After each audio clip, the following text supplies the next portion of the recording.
Hello and welcome to the Learn English Lab. I'm Mike, and today we're going deep on a topic that can really change your life. The art of networking. Exactly, and to help us navigate this fascinating world, I've got the insightful Sarah with me today. Happy to be here, Mike. Ready to unlock the power of connection. Absolutely. When I used to think about networking, it always felt like those awkward, forced conversations at those stuffy industry events. Yeah. But going deep on all this, my perspective has completely changed. Okay. It's so much more than just trying to get a new job. Yeah, you're absolutely right, Mike. It's a really common misconception that networking is like this thing you only do when you need a favor. Right. When you need something from somebody. It's actually an ongoing process, Yeah. It's about building real relationships that can actually improve every part of your life.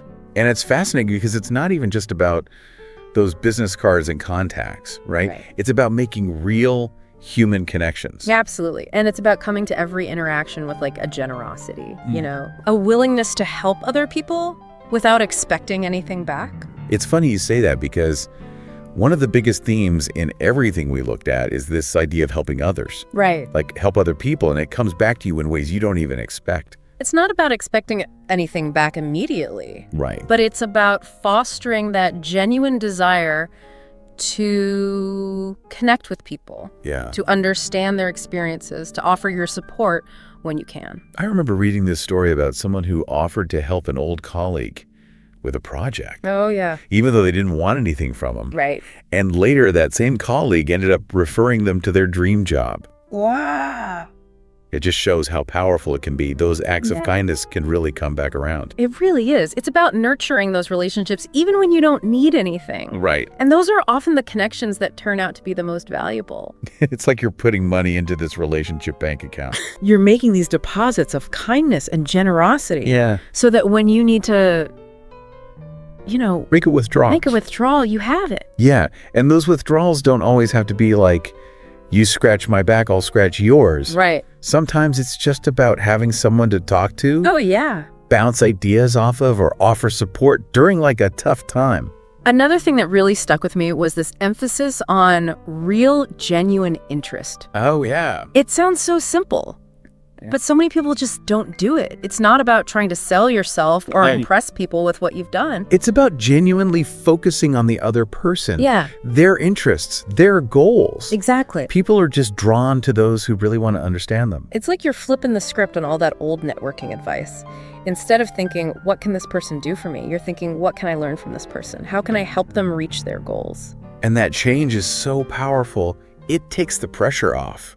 Of like self-promotion and lets you connect on a much deeper level. One thing I found really surprising was that it's not always about those big formal networking events. Yeah. Sure, those conferences and industry gatherings have their place. Right. But you can make meaningful connections anywhere. You can. It's about seeing every interaction as a potential opportunity to connect. Yeah. It could be a conversation with someone at a coffee shop, Right. a volunteer event, or even just striking up a conversation with someone on LinkedIn. It's almost like networking is always on. Absolutely. A way of approaching the world with curiosity. And that's what's exciting. You never know where these connections might lead or how they might improve your life.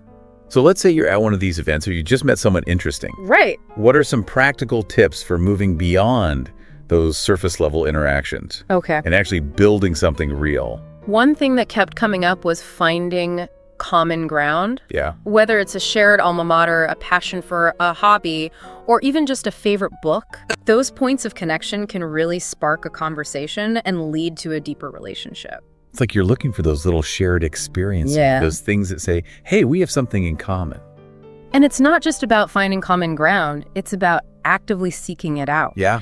Asking open-ended questions, listening carefully, and showing that you're really willing to share your own interests and experiences. Right. This creates that sense of rapport and makes the other person feel seen and heard. It's like that saying, to be interesting, be interested. Exactly. The more you focus on learning about the other person, the more likely you are to find shared passions and build that genuine connection. And don't underestimate the power of just saying thank you. Oh, yeah. Expressing gratitude shows that you value the interaction and you're serious about building a relationship. That's such a good point. Sometimes the smallest things have the biggest impact. Absolutely. It's those personal touches that make networking more than just a transaction. Yeah. It turns it into a real connection. Speaking of making a connection, one thing that really surprised me was how much emphasis was placed on going beyond the surface. Yeah. Sure, business cards and elevator pitches have their place, Right. but truly meaningful connections often come from shared values, common interests, and that genuine curiosity. It's about going beyond those superficial interactions Yeah. and really getting to know the person behind the title or their work persona. So how do we do that? How do we move beyond the small talk and make a deeper connection? One of the best strategies is to ask good questions. Yeah. Not just what do you do, but questions that go into their passions, their challenges, what they want to achieve. So instead of asking, what company do you work for? Right. You might ask, what's the most exciting project you're working on right now? Exactly. Or instead of what's your role, you might ask, what made you want to do this in the first place? Those are great examples. It's about asking questions that spark a real conversation. Right. Questions that let the other person share their story Yeah. and show their true selves. And it's just as important to be willing to share your own story, your own experiences, and even your vulnerabilities. Because vulnerability creates connection, right? Absolutely. Oh. When we let our guard down and share our true selves, it creates a space for others to do the same. That's so true. Yeah. It's about creating that feeling of, hey, we're both in this together. Exactly. And that's when those really special connections happen. It's amazing how those little changes in how we think can have such a big impact on how we network. Yeah. It's about seeing networking not as a chore Right. or something you have to do, but as a chance to connect with interesting people, Exactly. learn from them, and build relationships that can make our lives better in so many ways. It really is. Well said, Sarah. I think we've covered a lot of ground here in this first part of our deep dive. Yeah. We've talked about the importance of genuine interest, Yeah. finding common ground, and asking thoughtful questions. But let's get even more practical. What are some specific tips for making a lasting impression and nurturing those connections over time? One thing that came up over and over was following up. Oh, yeah. It sounds simple, but so many people just forget about it after an initial meeting. Yeah, it's like you go to an event, you meet all these people, Right. exchange business cards, and then Nothing. Yeah. Nothing. But following up promptly and in a meaningful way is really important. right? It shows that you were listening, that you valued the conversation, and that you want to build a relationship. So what does good follow-up look like? It doesn't have to be anything complicated. Right. Just a quick email or LinkedIn message saying you enjoyed the conversation. Yeah. And mentioning something specific you talked about can go a long way. For example, you could say something like, it was great talking to you about topic. Right. I'm really interested in learning more about the specific area they mentioned. Or if they mentioned a challenge they were facing, you could offer a resource or a connection that might help. It's all about showing you are listening and that you genuinely want to help. And don't forget about handwritten notes. Oh, yeah. In today's digital world, a personal handwritten note can really stand out. I love that. It's so thoughtful and unexpected. And it doesn't have to be a long letter. Right. Just a couple of lines expressing your appreciation and referencing something from your conversation can make a big difference. It's those little things that show you're going the extra mile. Right. You're not just going through the motions. You really care. Exactly. Another tip I found helpful is to keep a networking journal or a spreadsheet That's a great idea. where you jot down notes about the people you meet. It can be as simple as their name, company, and a few key details about their interests Right. or goals. That way, when you follow up or see them again, Right. you can reference those details and personalize your interactions. Exactly. It shows that you were paying attention and that you value the relationship. And it can be really helpful for remembering those little things that can make a difference, like their kids' names or a favorite hobby. It's those personal touches that turn networking into a real connection. So we've talked about following up and keeping track of our connections. Yeah. How do we nurture those relationships over time? One of the best ways is to consistently provide value. Yeah. This could be sharing relevant articles, industry insights, or introducing them to people in your network who might be helpful. So it's about being a resource, a connector, Wow. someone who's always looking for ways to help others. And it's not just about professional support. It's Right. also about being there for them personally. Like checking in with them, Right. congratulating them on their successes, Yeah. or just listening when they're going through a tough time. Exactly. It's those acts of care and support that strengthen those bonds and turn acquaintances into true friends. And those friendships can lead to opportunities you never saw coming. Absolutely. It's all about building those authentic connections, nurturing them over time, and seeing where they lead. Now let's talk about some of the common mistakes people make when networking. Okay. One thing that kept coming up was putting people on pedestals. Ah, yes. That classic mistake of being so impressed by someone's title or accomplishments that we forget they're human. It's like we forget they're just people too, Right. with their own hopes and fears. And when we put them on a pedestal, it creates this imbalance. Yeah. We come across as insincere or even desperate, Right. which can actually make it harder to connect with them authentically. So how do we avoid that trap? It starts by remembering that everyone, regardless of their achievements, deserves to be treated with respect Right. and humility. It's about approaching every interaction as an opportunity to connect with another human being. Exactly. Not a title or a LinkedIn profile. Right. And remembering that real connections are built on shared values, common interests, and mutual respect. Not on hierarchy or how important we think someone is. Right. Another common mistake is being too pushy or demanding, Oh, yes. The classic hard sell. like bombarding people with requests for favors, introductions, or advice without having built a real connection or shown that you're willing to help them too. And it almost always backfires. People can tell when someone's just trying to use them. Yeah. It's a huge turnoff. It's about understanding that building trust and rapport takes time. It's about focusing on nurturing those relationships, not on what you can get out of them.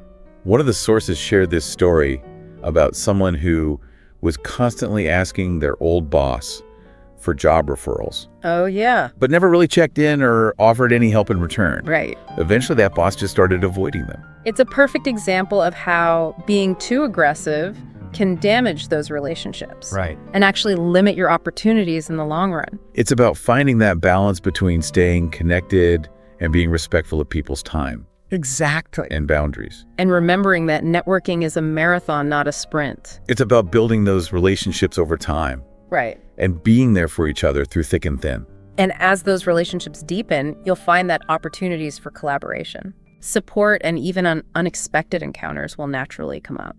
Speaking of unexpected encounters, I loved how many sources talked about the importance of networking before you need to. It's such a smart strategy. When you glimpse your network, when you don't have something specific to ask, Right. you take the pressure off Yeah. and you can approach those connections with a more relaxed and open mind. Exactly. Plus, when you do need help or advice, Yeah. you already have a network of people who know you and your work. It's like making deposits in a relationship bank account. I like that. You're consistently making an effort to connect, support, and offer value. Right. So when you do need something, you have plenty of resources to draw on. And it's not always about asking for something. Yeah. Sometimes it's just about having someone to bounce ideas off of, Yeah. get advice from, Right. or just someone to listen when things are tough. Exactly. A strong network gives you more than just professional opportunities. Yeah. It also gives you emotional support and a sense of belonging. It's like having a group of people who are rooting for you, Yeah, who have your back, and who want to see you succeed. exactly. And that feeling of community can be incredibly powerful. So as we move into the final part of this deep dive, Okay. what are some key takeaways you want to leave our listener with about navigating this complex world of networking? Well, Mike, one thing that came up a lot in our research was how technology has changed everything. Oh, yeah. For better or for worse. Right. We have these amazing platforms like LinkedIn Yeah. that let us expand our networks way beyond our immediate circles. It's like having this massive global directory of professionals at our fingertips. Exactly. And it's not just LinkedIn. There are online communities, forums, and social media groups for every industry and interest. It's incredible how much easier it is to find and connect with people who share our passions. Yeah. But on the flip side, I think there's a risk that technology can make our interactions feel less real. I agree. It's easy to get caught up in the numbers game. Collecting connections without really taking the time to build relationships. It's like we're sending out these generic connection requests. Right. Or spamming people with promotions without really trying to build rapport. And that's where the art of online networking comes in. It's about using these platforms in a smart and intentional way. So what are some tips for making real connections online without losing that authenticity? One of the most important things is to personalize your outreach. Yeah. When you're connecting with someone on LinkedIn, for example, Take the time to write a message Okay. that mentions something specific about their work or profile that you like. Like a recent article they shared, a project they're working on, Right. or even a connection you have in common. Anything that shows you've taken the time to look at their profile Yeah. and understand who they are. And once you're connected, don't just wait for them to reach out to you. Right. Engage with their content. Yeah. And comment on their posts. Right. And share articles or resources you think they might find helpful. It's those little actions that show you're interested and keep you on their radar. If you want to go even further, you could send a quick message thanking them for connecting, Yeah. or mentioning something specific you found interesting about their work. That's a great way to start a conversation and build a connection. And don't be afraid to reach out to people you admire or who work in fields you're interested in. Absolutely. You never know who might be open to a virtual coffee chat Yeah. or a quick phone call. It's about being proactive and using these platforms to your advantage. And remember, networking isn't just about finding mentors or jobs. Right. It's also about connecting with your peers, sharing ideas, and supporting each other's growth. It's about building a community Exactly. of like-minded people. Who can challenge you, inspire you, and celebrate your successes. Exactly. And that feeling of community can be so valuable. Absolutely. So Sarah, as we wrap up this deep dive, Okay. what's one final piece of advice you'd give to our listener about networking, whether it's online or offline? I would say embrace the power of connection. Yeah. Come to it with an open heart, a generous spirit, and a real curiosity for the people you meet along the way. I love that. You never know where those connections might lead Right. or how they might change your life. Beautifully said, Sarah. You've given us so much to think about today. It was my pleasure. And remember, listeners, networking isn't just about what you can get. Right? It's about what you can get, what you can learn, Yeah, and who you can become through the power of human connection. absolutely. Now, what's one small step you can take today to start building those meaningful connections? I'd love to hear your thoughts. Let us know in the comments below. And don't forget to like, share, and subscribe to the Learn English Lab for more deep dives on topics that matter. Until next time, keep learning, keep connecting, and keep those conversations flowing. We've talked about the importance of genuine interest, finding common ground, and asking thoughtful questions. But let's get even more practical. What are some specific tips for making a lasting impression and nurturing those connections over time? One thing that came up repeatedly is the power of follow-up. Oh, yeah. It sounds simple, but so many people drop the ball after an initial meeting. It's like you go to a networking event, you meet a bunch of interesting people, you exchange business cards, Right. and then Nothing. But following up promptly and meaningfully is so important. Yeah. It shows that you were paying attention, that you valued the conversation, and that you're serious about building a relationship. So what does a good follow-up look like? It doesn't have to be complicated. A simple email or LinkedIn message, Okay. expressing your gratitude for the conversation Yeah. and mentioning something specific you discussed can go a long way. For example, you might say something like, "It was great to chat with you about topic epic. I'm particularly interested in learning more about specific area they mentioned." Exactly. Or if they mentioned a challenge they were facing, you could offer a resource or connection that might be helpful. It's about showing that you were listening and that you're genuinely interested in helping them. And don't underestimate the power of a handwritten note. Oh, yeah. In today's digital world, a personal handwritten message can really stand out. I love that idea. It's so thoughtful and unexpected. It doesn't have to be a long, elaborate letter. Right. Just a few lines expressing your appreciation and referencing something specific from your conversation can make a big difference. It's those little touches that show you're going the extra mile. Right. You're not just going through the motions of networking. You really care. Exactly. You're being authentic and showing that you genuinely care about building a connection. Another tip that I found helpful is to keep a networking journal Oh, yeah. or a spreadsheet where you jot down notes about the people you meet. That's a brilliant strategy. It can be as simple as their name, company, and a few key details about their interests or goals. That way, when you follow up or see them again, Right. you can reference those details Yeah. and personalize your interaction. Exactly. It shows Yep. that you were paying attention and that you value the relationship. Right. And it can be really helpful for remembering those little details that can make a big difference, Yeah. like their kids' names or a favorite hobby. Those personal touches are what transform networking from a transactional exchange into a genuine connection. So we've talked about following up and keeping track of our connections, Right. but how do we nurture those relationships over time?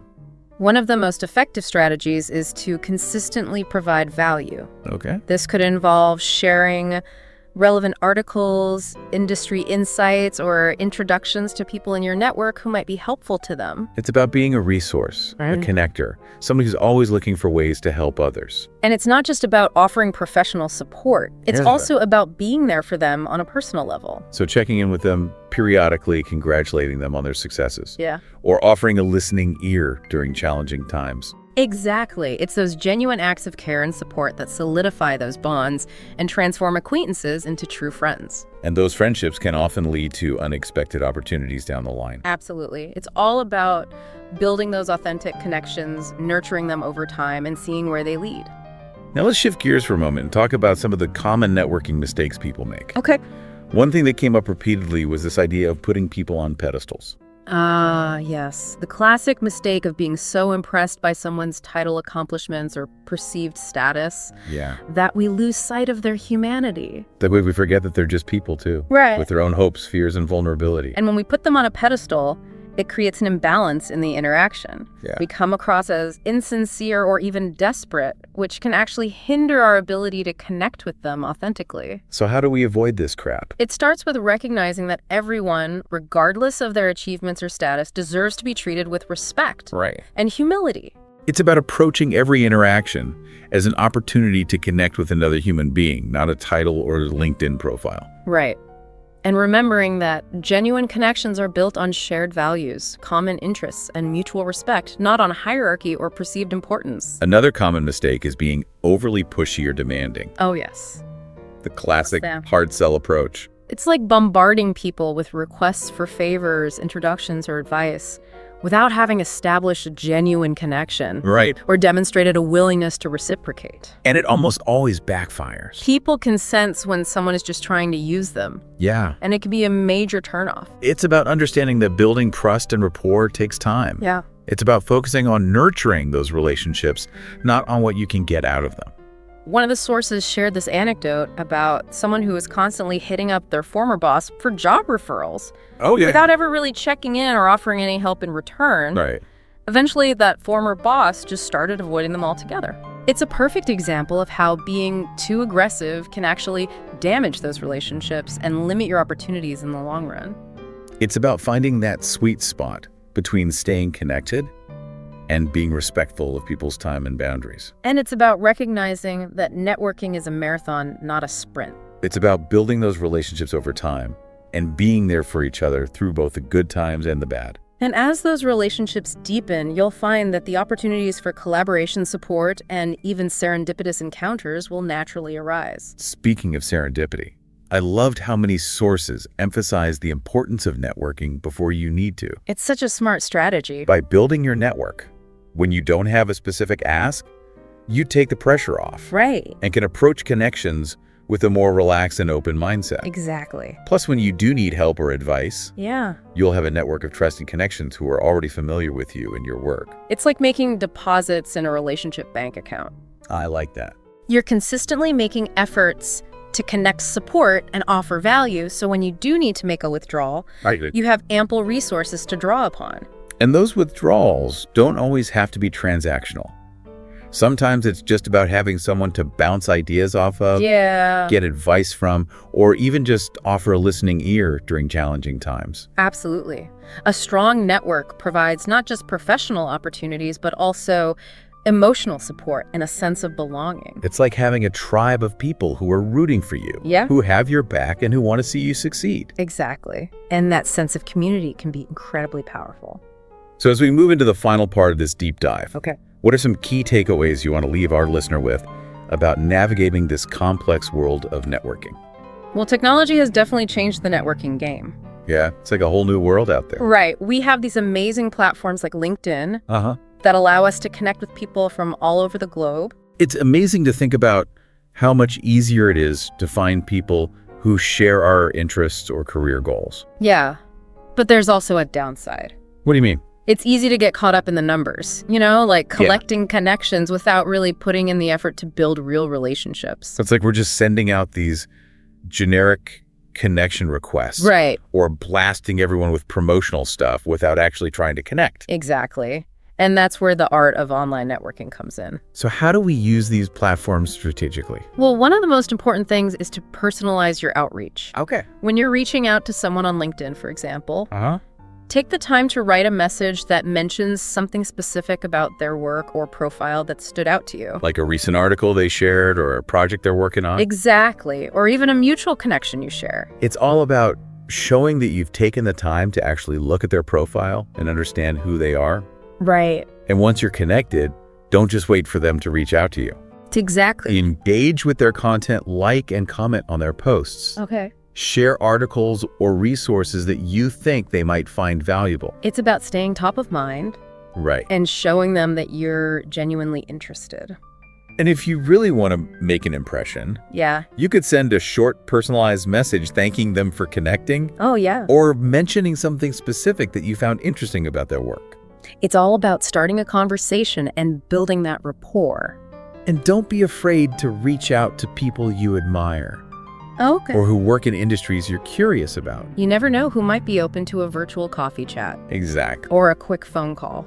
Remember, networking isn't just about finding mentors or potential employers. It's also about connecting with peers, sharing ideas, and supporting each other's growth. It's about building a community Exactly. of like-minded people who can challenge and inspire you. Absolutely. Okay. And that sense of community can be so valuable, both personally and professionally. So as we wrap up this deep dive, what's one final piece of advice you'd give to our listener about networking? I would say approach networking with an open mind and a genuine desire to connect with others. You never know where those connections might lead or how they might enrich your life. That's great advice, Sarah. Thanks for joining me today. It was my pleasure. And listeners, remember, networking is about building relationships, fostering connections, and expanding your horizons. So get out there, be curious, be helpful, and watch your network flourish. And don't forget to like, share, and subscribe to the Learn English Lab for more deep dives on topics that matter. Until next time, keep learning, keep connecting, and keep those conversations flowing.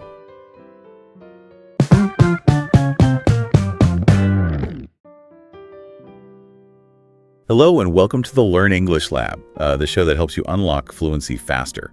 I'm your host, Mike, and I'm so excited to be diving into a topic that's well close to my heart, movies. Joining me today is Sarah, an expert in using movies to, well, supercharge your language learning. It's wonderful to be here. You know, you might be listening to this thinking, wait, movies can actually help me learn English? And the answer is yes. Today, we're going deep on how choosing the right movies can help you master everything from everyday expressions to those tricky accents. It's true. Think of it as like a personal language immersion experience right in your living room. I love that. Now, our deep dive today uncovered something really interesting. A lot of these movie recommendations are actually grouped by your English level. So whether you're a beginner, intermediate, or already pretty advanced, there's a whole world of film out there ready to help you boost your skills. What's so fascinating is how these categories reflect the natural progression of language learning. Beginners can benefit from simpler plots and clear pronunciation. As you gain confidence, you can handle faster speech, more complex themes, and even start picking up on slang. That makes sense. So let's break it down. For all you beginners out there, what kind of movies are we talking about? Well, think animated classics. Finding Nemo, Toy Story, movies like that. The visuals are so engaging and the language is clear and straightforward. They often have catchy songs, too, which is a great way to pick up new words and practice pronunciation. Right, and those iconic lines you just can't help but quote, to infinity and beyond. Okay, so animations are a great starting point. Anything else beginners should be on the lookout for? Movies with a strong narrator can also be really helpful.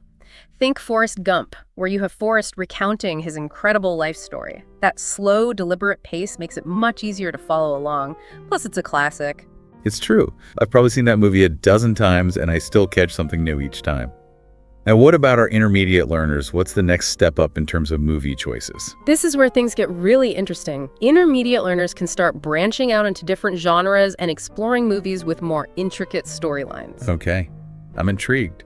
Give us some examples. Well, the Harry Potter series is fantastic for this.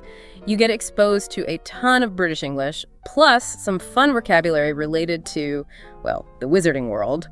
And of course, who doesn't love a good fantasy adventure? Not me. I'm a huge Harry Potter fan. Yeah. But I'm also curious, for intermediate learners specifically, what are some of the language features they should be paying attention to in these movies? That's a great question. At this level, you really start to grasp different accents. So in Harry Potter, you'll hear a variety of British accents, which is a good challenge. You'll also encounter more idioms and colloquialisms, which can be tricky but essential for sounding more natural. So it's not just about the vocabulary anymore. It's about understanding how the language is actually used in everyday conversation. Exactly. And that brings us to our advanced learners. You folks are ready for those cinematic masterpieces that push your boundaries. All right, advanced learners, hit us with your best shot. What are some of those challenging but rewarding movies we should be adding to our watch list? Well, think The Social Network or Inception. These films have fast-paced dialogue, thought-provoking themes, and they don't shy away from slang or more complex vocabulary. So they really throw you right into the deep end of the language pool. Absolutely. But that's where the real growth happens. And at this stage, you can also start appreciating how movies reflect different cultures and perspectives. The Big Sick, for instance, offers a fascinating glimpse into Pakistani and American cultures, or Wonder Woman, which provides some historical context around World War I. That's so true. As you become more comfortable with English, movies can become this incredible tool for exploring different worlds and viewpoints. But I think what's truly crucial here is making sure you choose a movie that you're genuinely interested in. 100%. If you're a foodie, why not try something like Julie and Julia? Or if you're fascinated by travel, Eat, Pray, Love might be your jam. The key is to find a movie that sparks your curiosity and keeps you engaged. And hey, if there's a movie you've already seen and loved in your native language, watching it in English can be a great way to ease into things. You already know the plot, so you can focus on the nuances of the language. That's such a good point. And don't be afraid to use subtitles. You can start with your native language if needed, then transition to English subtitles, and eventually try going subtitle-free. I think that gradual approach is key. Start with what's comfortable and slowly challenge yourself as you go. And remember, it's not about understanding every single word right away. It's about enjoying the journey, picking up new vocabulary, and getting a feel for the natural rhythm and flow of the language. Exactly. Don't be afraid to pause, rewind, or even look up words you don't understand. It's all part of the process. Absolutely. It's about active learning, not passive watching. And speaking of active learning, we've got a lot more to cover. Coming up, we'll share some more specific movie recommendations for each level, get ready for some classic picks, some hidden gems, and maybe even a few surprises along the way. All right, movie buffs, let's get down to brass tacks. We got a whole queue of awesome movies waiting to be unlocked, and I know you're eager to hear which ones made the cut for each level. Let's start with our beginner friends. Remember, at this stage, it's all about clear pronunciation. Simple vocabulary and engaging visuals, Finding Nemo and Toy Story are fantastic starting points. But we've got a few more gems to add to your watch list. Hit us with them. How about The Sound of Music? The songs are so catchy and a great way to practice pronunciation. Plus, the storyline is pretty easy to follow. Oh, I can already hear those hills alive with the sound of English practice. Yeah. I love it. Okay, what else? Another great one is Home Alone. It's hilarious, the plot is straightforward, and you'll pick up a ton of everyday vocabulary. Plus, Kevin's mischievous antics are sure to keep you entertained. And don't forget, The Wizard of Oz. Classic story, simple language, and you'll get a bit of a musical element in there as well. Excellent additions. Now, for our intermediate learners out there, we're stepping things up a notch. We've already mentioned Harry Potter and Forrest Gump, but there's a whole world of captivating films waiting to be explored. Give us the scoop. What should our intermediate friends be adding to their movie nights? If you're looking for a mix of humor and heart, The Internship is a great choice. It's set in the fast-paced world of tech, so you'll learn some business vocabulary and slang, but the dialogue is still pretty accessible. Oh, that's a good one. And if our listeners are in the mood for something a little more glamorous and empowering, what would you suggest? Definitely Legally Blonde. It's got great energy, the legal jargon is broken down nicely, and you'll even pick up some fashion vocabulary along the way. Who says learning English can't be stylish? Okay, so we've covered beginners and intermediates. Now it's time for our advanced learners to show off their skills. Advanced learners, you're ready for those cinematic masterpieces that really push your boundaries.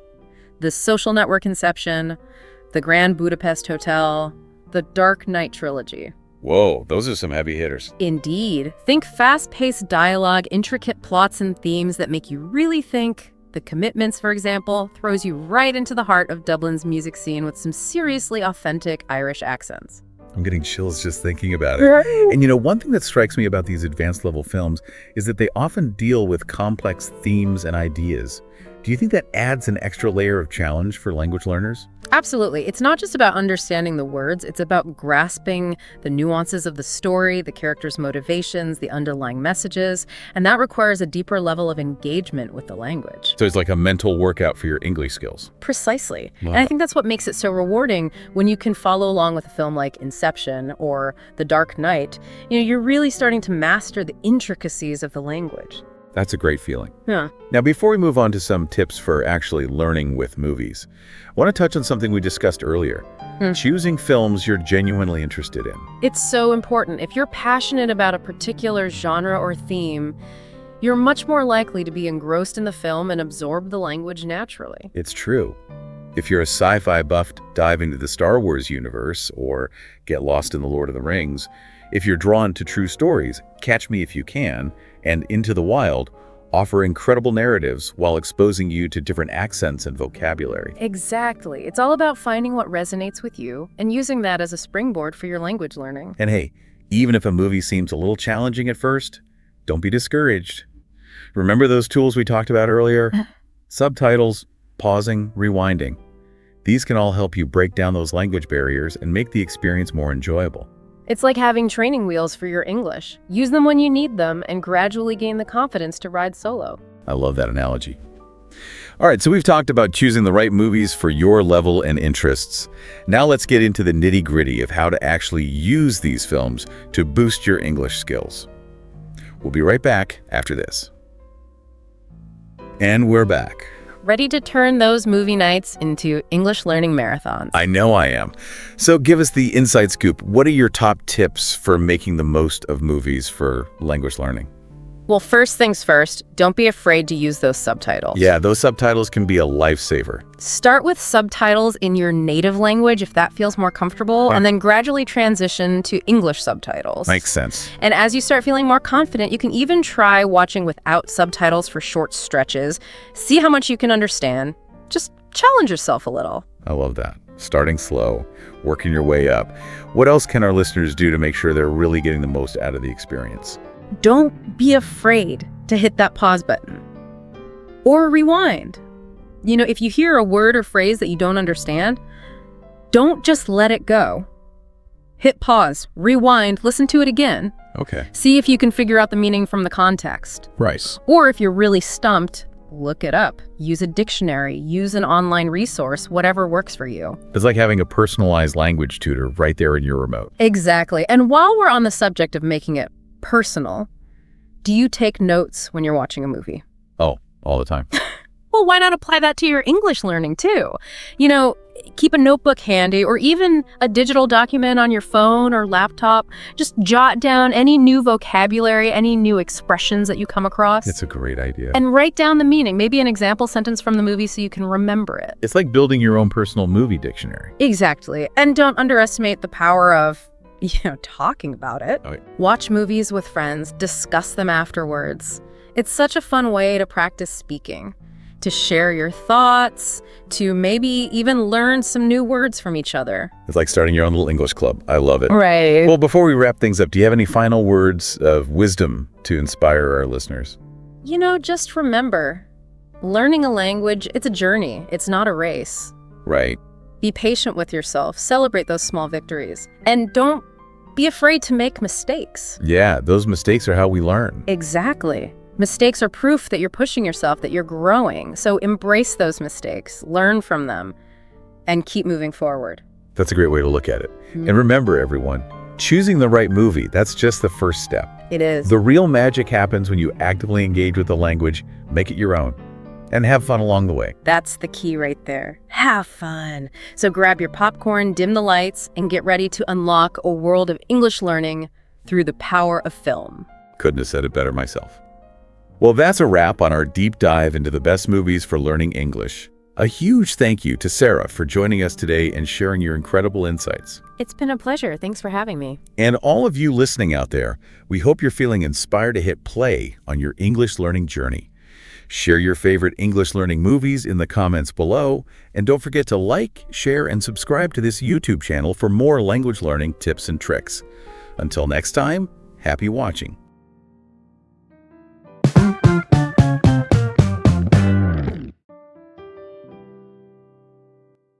Hello and welcome to the Learn English Lab. I'm Mike, and I'm thrilled you could join us today for this deep dive into something pretty crucial, I think you'd agree, building new skills. You bet. And we've got Sarah here to share her expertise on how to navigate this crazy, always changing world where it feels like if you snooze, you lose when it comes to learning. It's so true. And it's interesting because it's not just about keeping up with the latest tech or whatever. It's really about personal growth, advancing your career and just overall staying engaged and confident in yourself. Okay, yeah, I see what you mean.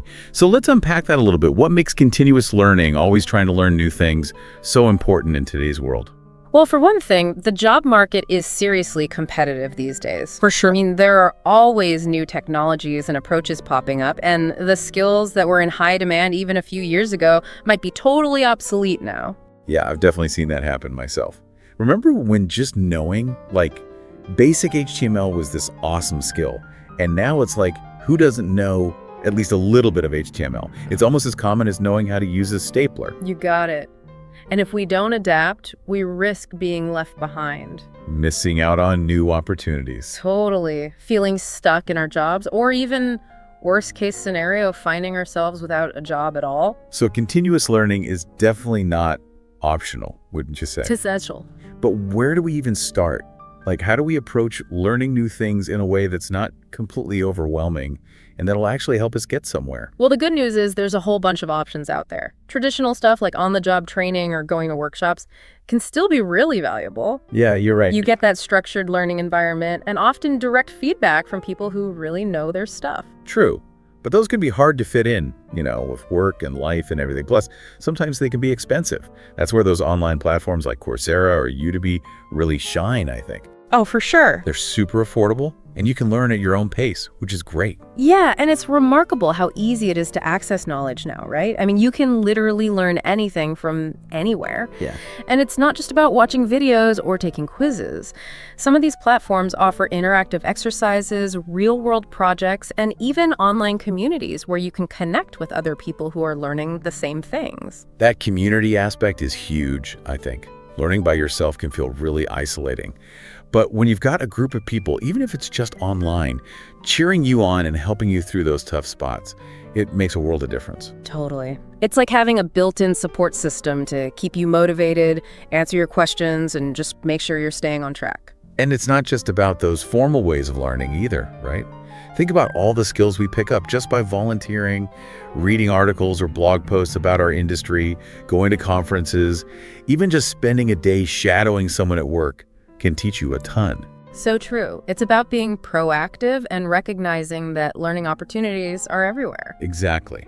Just be curious, be open to new experiences, and you'll find a ton of ways to grow your skills. I actually taught myself sign language a while back, using mostly YouTube tutorials, believe it or not. Wow, that's awesome. It was surprisingly easy to pick up and really rewarding too. That's a great example of how accessible learning new skills can be nowadays. You don't necessarily need a fancy degree or an expensive course. It's more about having that drive to learn and finding the right resources.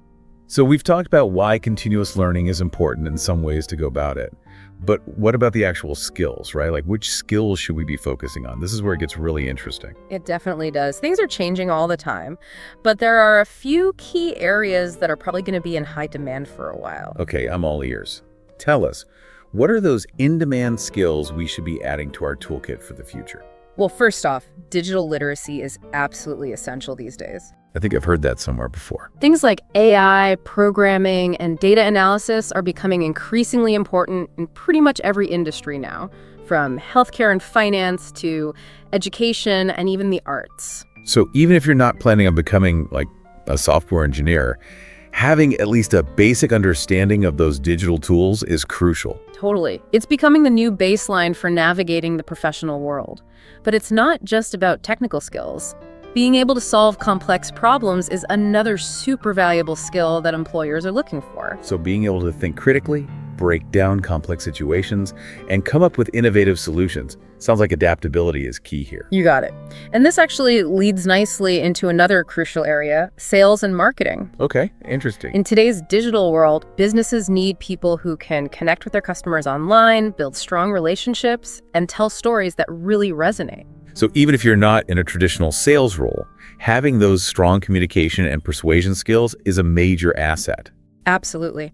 And of course, we can't forget about the good old-fashioned interpersonal skills. Communication, leadership, and teamwork. These are sometimes called soft skills, but let me tell you, they're incredibly important for success in any field. I think we all know that one person who's a fantastic listener, who's super empathetic towards their colleagues, and who can handle even the trickiest conflicts with grace and calmness, those qualities are pure gold in any workplace, no matter what you do. You're so right. And I'd add one more to the mix: flexibility. This goes beyond simply being able to adapt to change. It's about being open to new ideas, willing to step outside your comfort zone, and viewing learning as a lifelong adventure. So it's not about reaching some kind of finish line. It's more about embracing that mindset of continuous growth and development. Exactly. It's exciting, for sure, but maybe a little intimidating too, right? It can be, but ultimately it's incredibly empowering to know that we have the power to shape our own futures by constantly investing in ourselves and learning new things. That's so true. I mean, it really is powerful. But I bet some people listening are thinking, okay, this all sounds great, but how do I actually make this happen? There's just so much information out there. It can feel totally overwhelming. Oh, definitely. It's easy to feel overwhelmed. A good place to start, I think, is by setting realistic goals. Don't try to learn everything at once or become an expert overnight. Right. So break down those big, ambitious goals into smaller, bite-sized pieces. Exactly. Think about learning a new language. You wouldn't expect to be fluent after just a couple of lessons, would you? No way. Takes time. Yeah. You start with the basics, build a solid foundation, and then gradually work your way up from there. That makes sense. And this is actually where finding a mentor can be super helpful. Yeah, mentor. Yeah, or just someone who's already mastered the skill you're trying to learn. Okay, yeah. They can give you personalized guidance, feedback, that kind of thing. And they can help you stay motivated and focused on your goals. Having that kind of guide, someone who's already walked that path, would be amazing. But what if you don't have access to a mentor? Are there other options? Oh, for sure. There are tons of resources available nowadays, online forums and communities can be really great. Oh yeah, I've heard of those. You can connect with other people who are learning the same things you are, ask questions, share resources, get support. It's like crowdsourcing your learning journey. Yeah. I love that idea. Okay, so we've set our goals, we've found some guidance, and now we're ready to get started. What's the most important thing we need to do to be successful? Practice. I know it sounds obvious, but it's honestly where so many people struggle. Really? Yeah, you can't just passively absorb information, like watching videos or reading articles, and expect to master a skill. You have to actually roll up your sleeves and put what you're learning into practice. It's like exercising a muscle, Yeah. right? The more you use it, the stronger it gets. That's a great analogy. And just like with exercise, consistency is key when it comes to building new skills. Even if you can only dedicate a small amount of time each day, it'll make a huge difference in the long run. So it's about finding ways to incorporate practice into our daily routines in a way that feels sustainable. Exactly. Maybe you listen to a podcast on your commute, or read a professional development book for a few minutes before bed, or spend an hour working on a coding project. Just find what works for you and make it a habit. Those little consistent actions really do add up. You bet. And I think it's important to remember that building new skills is not about reaching some kind of finish line. It's an ongoing process. The world is always changing, and our learning should be too. So it's about embracing that growth mindset of always learning, always being curious, always challenging ourselves to learn new things. Precisely.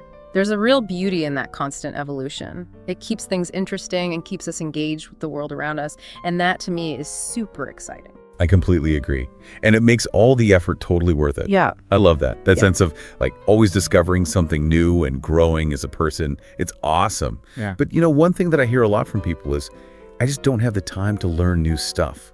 Life is so busy, and it's easy to put learning on the back burner. Oh, yeah, for sure. Time is definitely something we all struggle with, but I think the key is to remember that even small chunks of time can make a difference. You don't need to block off hours and hours every day to learn. Not at all. It's more about shifting our perspective and finding those little opportunities throughout the day where we can sneak in a little bit of learning. So instead of trying to find big blocks of time, it's more about being intentional with the little bits of time we have here and there. Exactly. Maybe it's listening to an educational podcast while you're commuting, or reading a few pages of a book about something you want to learn before you go to bed. Or even like spending 15 minutes on Duolingo or something. Exactly. It all adds up. Little by little. A little becomes a lot. Right. You got it. And another thing I think is super helpful is to try to connect the things you're learning to your passions and interests. Oh, that's a good idea. Like if you're learning something new for work, but you're not super excited about it, maybe try to find a way to tie it into a hobby or something you already enjoy. It'll make it way more fun and engaging. I like that. So for instance, if you're learning about data analysis for your job, but you're also like a huge foodie, you could try applying those data analysis skills to, say, analyzing recipes or something like that. That's such a great example. It's about finding those connections that make learning feel less like a chore and more like a natural part of who you are. I love it. Well, Sarah, this has been such a great conversation. We've covered so much ground today. I feel like I've learned a ton, and I hope our listeners have too. Any final thoughts you want to leave us with? Just to embrace the journey of lifelong learning. It's full of possibilities for growth, discovery, and ultimately a more fulfilling life. That's a fantastic takeaway. Thanks again for joining me today, Sarah. It's always a pleasure chatting with you. Thanks for having me. And to everyone listening, thanks for joining us on this deep dive into building new skills. We hope you found it helpful and inspiring. Remember, no matter where you are in your learning journey, there's always something new to discover and a new skill to master. If you enjoyed this episode, please don't forget to like, share, and subscribe to this YouTube channel for more insightful discussions and deep dives into all sorts of fascinating topics. Thanks for listening.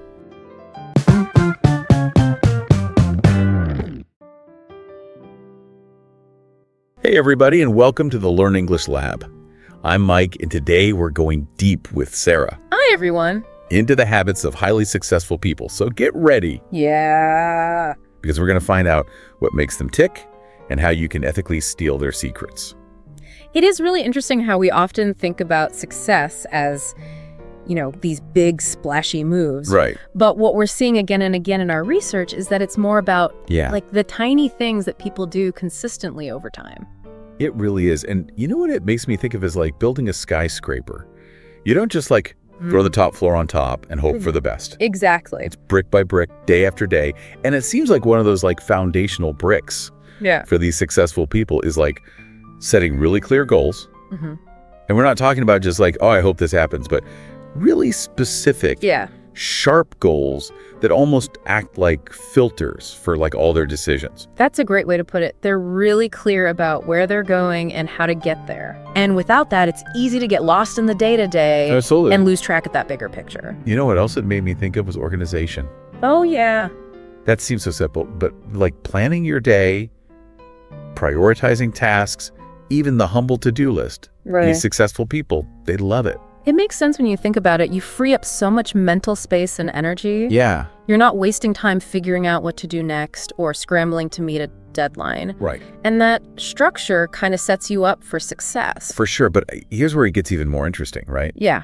It's not enough to just plan. Yeah. To be successful, you got to actually do something. Right. And that's another big theme we keep seeing is like that bias towards action. Absolutely. Like, don't wait for the perfect moment. Just start. Just start. Even if it's a little messy. Yeah. Procrastination is like the #1 enemy of success. Right. These highly successful people, they know that doing something consistently, even if it's a little bit at a time, ultimately leads to big results. Yeah. And, all this action can't be blind, right? Like you need to course correct. Yeah. And that's why I think that the next habit that we keep seeing again and again makes so much sense. Right. Is self-reflection.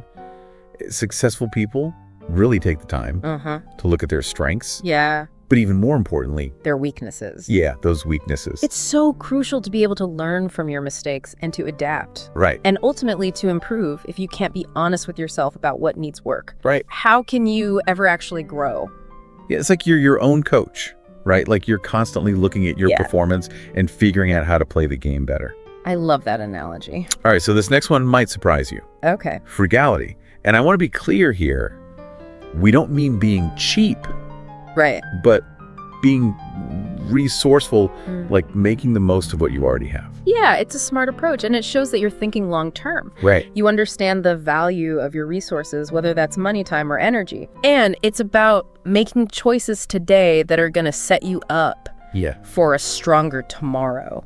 I love that it's like that old saying, waste not, want not. Yeah. And this idea of taking care of what you have kind of extends to yourself too, right? Yeah. We saw a lot of these sources talking about having a good diet, regular exercise, even good hygiene. It's so easy to overlook, but if you think about it, Right. your physical health directly impacts your energy levels, Oh, yeah. your focus, your resilience, and those things are really critical for success in any field. It's like trying to run a marathon on junk food and no sleep. Right. You might make it to the starting line, but You're not going to win. you're not going to win. So taking care of yourself is like laying the groundwork Yeah, for everything else. for sure. Okay, this one probably won't surprise you. Okay. Continuous learning. Of course. And we're not just talking about formal education here, but like reading, finding mentors, just constantly being curious, expanding your knowledge. They have this real thirst for knowledge. And the more you know, the more equipped you are to navigate the world and achieve your goals. It's like you're collecting tools for your success toolkit. Right. Right? The more tools you have, the more problems you can solve, the more opportunities you can create. Yeah. I love that. Okay, ready for a curveball? Okay. Multiple sources talked about the importance of saying no. Oh, interesting. Not being rude, but setting boundaries. Yeah. Protecting your time and energy. Why do you think that's so important? Well, if you think about it, successful people are so focused on their goals. Right. Saying no to things Yeah. that don't align with that vision. It's a way to avoid distractions and stay on track. It makes sense. You have to prioritize. It's like that classic time management tip. If you don't control your calendar, somebody else will. That's so true. All right, and finally, let's talk about something that's definitely not a solo endeavor, networking. Yeah. Building those strong relationships keeps coming up in our research. Of course. It seems like such a huge factor in success. For sure, surrounding yourself with other ambitious, driven people, you create the support system. It opens doors, provides mentorship. It's really invaluable. It's like building your own personal board of advisors. Yeah, I like that. People who challenge you, inspire you, celebrate your wins with you. Right? So we've covered a lot here, We have. and this is just the beginning. Just scratching the surface. But before we go any deeper, Yeah. what's resonating with you so far? Like any big aha moments? I'm really struck by how interconnected all these habits are. Yeah. It's not about doing one thing, right? Right. It's about creating this whole system of habits that support each other and reinforce each other.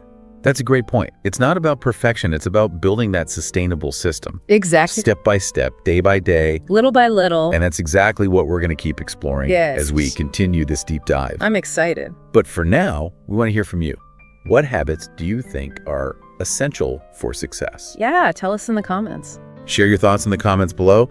And don't forget to like, And subscribe. subscribe, and hit that notification bell so you don't miss part 2 of our deep dive. We'll see you there. It's like you create this positive feedback loop. Oh, yeah. The more you learn, the more you grow, and then the more you achieve, the more you want to keep going. Right. And speaking of keeping it going, let's circle back to that habit of saying no. Yeah.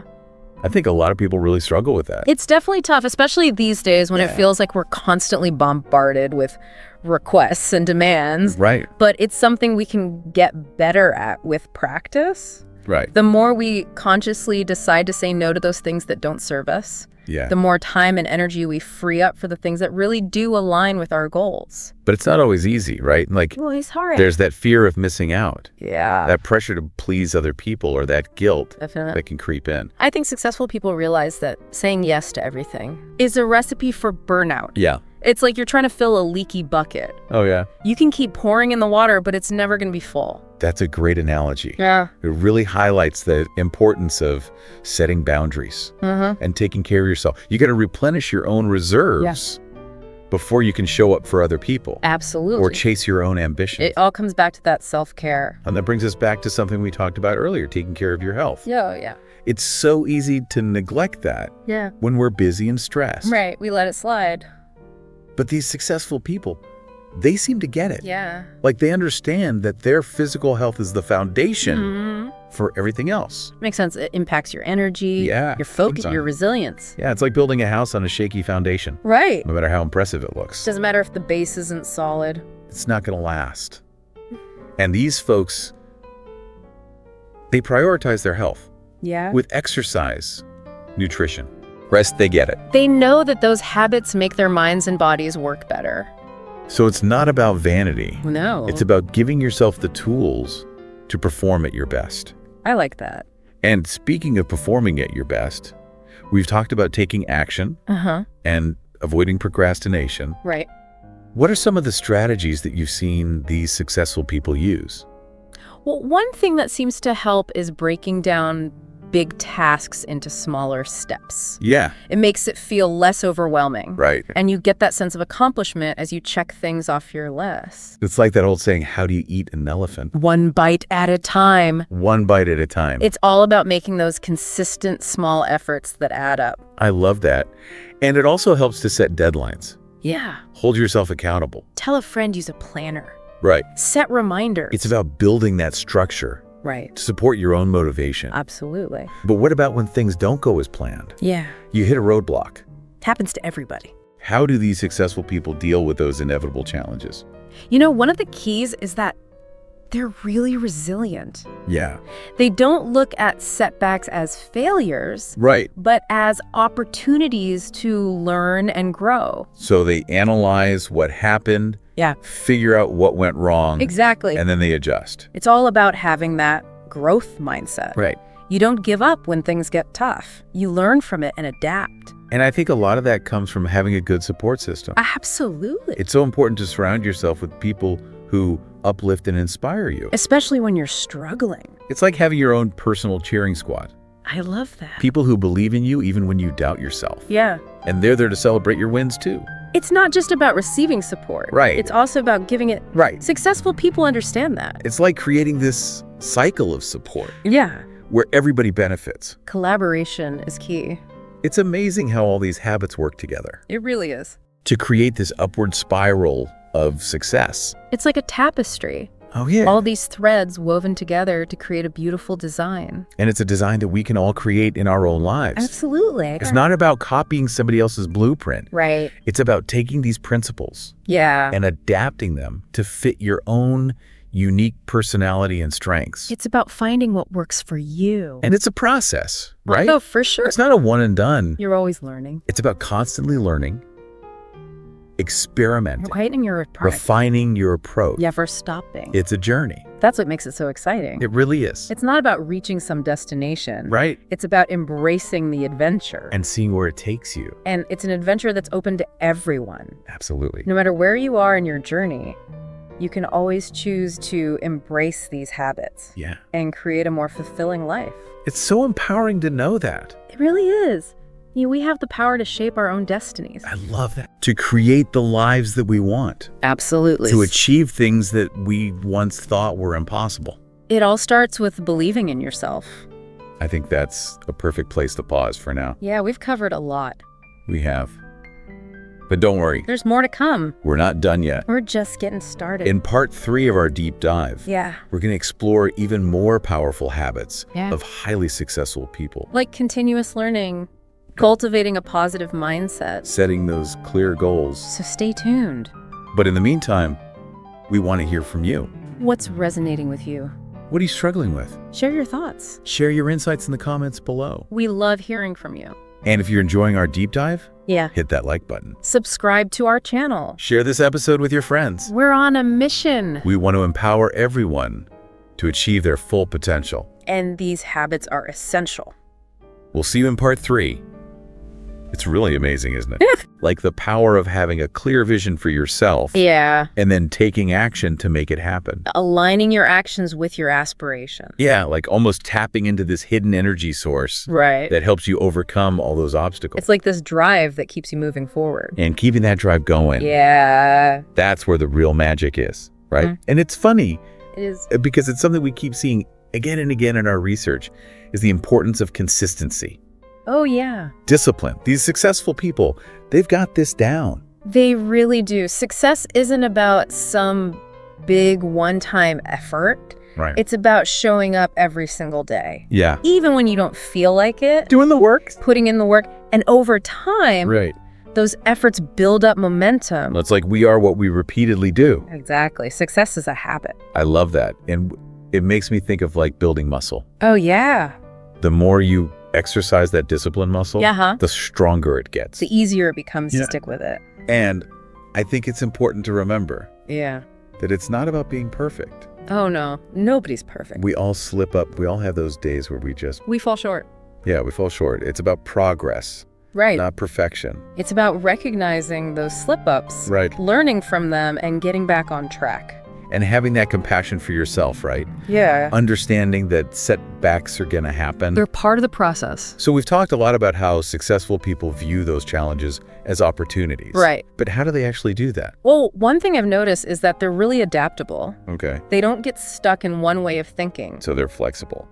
They analyze what went wrong, they figure out the lesson, Yeah. and then they adjust based on that new information. So they're constantly learning, They're constantly refining their strategies, experimenting, getting better. always improving. And this all ties back to that continuous learning, Oh, for sure. right? Being open to new information. Yeah. New perspectives, new ways of doing things. Yeah, it's like they understand that the world is changing all the time. Right. And to stay ahead of the game, You got to keep learning you got to keep learning and growing and expanding your knowledge. and having that growth mindset, Absolutely. right? Believing that we can always learn more. Yeah. Your abilities aren't fixed. You can always grow. So we've covered so much in this deep dive, We have looking at all these habits that set these successful people apart. so many great insights. But before we wrap up, Yeah. what are you taking away from this? You know, I think for me, the biggest thing is that success isn't some secret formula or Yeah. luck. It's about developing these habits, Right. making those small, consistent choices day after day. And over time, those choices add up to big results. Exactly. It's about taking charge of your own journey, Owning it. embracing the process, and knowing that we all have that potential Yeah. to achieve amazing things. It's all about that commitment to growth. Absolutely. And it's a journey that's open to everybody. For sure. It doesn't matter where you're starting from. It's never too late. You can always choose to embrace these habits. Right. And start building the life you want. It's pretty inspiring, isn't it? It is. Like, we really do have the power to shape our own destinies. And achieve our dreams. That's what it's all about. And we really hope Yeah. this deep dive has given you the tools and the inspiration To get started. to start creating that life you want. It's all within your reach. And if you're feeling motivated Yeah. to start putting these habits into practice, We'd love to hear from you. let us know in the comments below. Tell us about the habits you're focusing on. And of course, if you enjoyed this deep dive, Yeah. hit that like button, subscribe to our channel. And share this episode with your friends. We want to help everybody achieve their full potential. These habits are the key. Thank you so much for joining us on this journey. Yeah. Thanks for being here. We believe in you, We do. and we can't wait to see what you accomplish. Keep learning. Keep growing.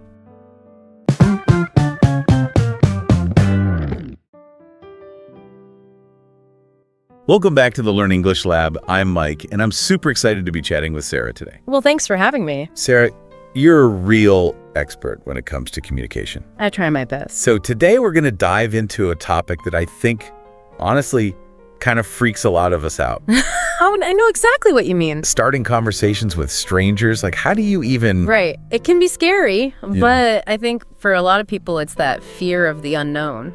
You know? Totally. Like, what if they think I'm weird or something? But here's the thing. It really is a skill you can learn. And the more you practice it, the easier it gets, I promise. Okay, that makes me feel a little better already. But where do we even begin?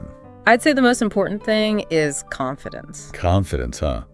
Even if you don't exactly feel it. Even if you have to fake it a little bit at first, because seriously, when you act confidently, your brain starts to catch up.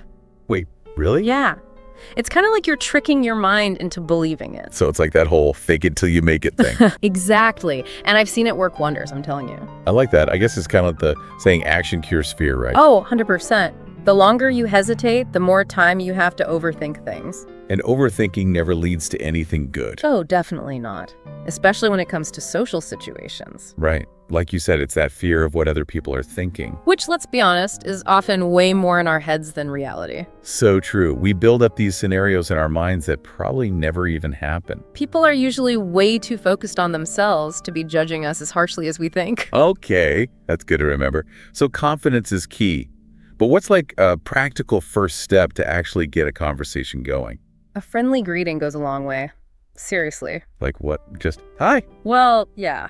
But with a genuine smile, Make eye contact, introduce yourself quickly, maybe even offer a handshake. Keep it simple. Exactly. Yeah. Like, hey, I'm friendly and approachable.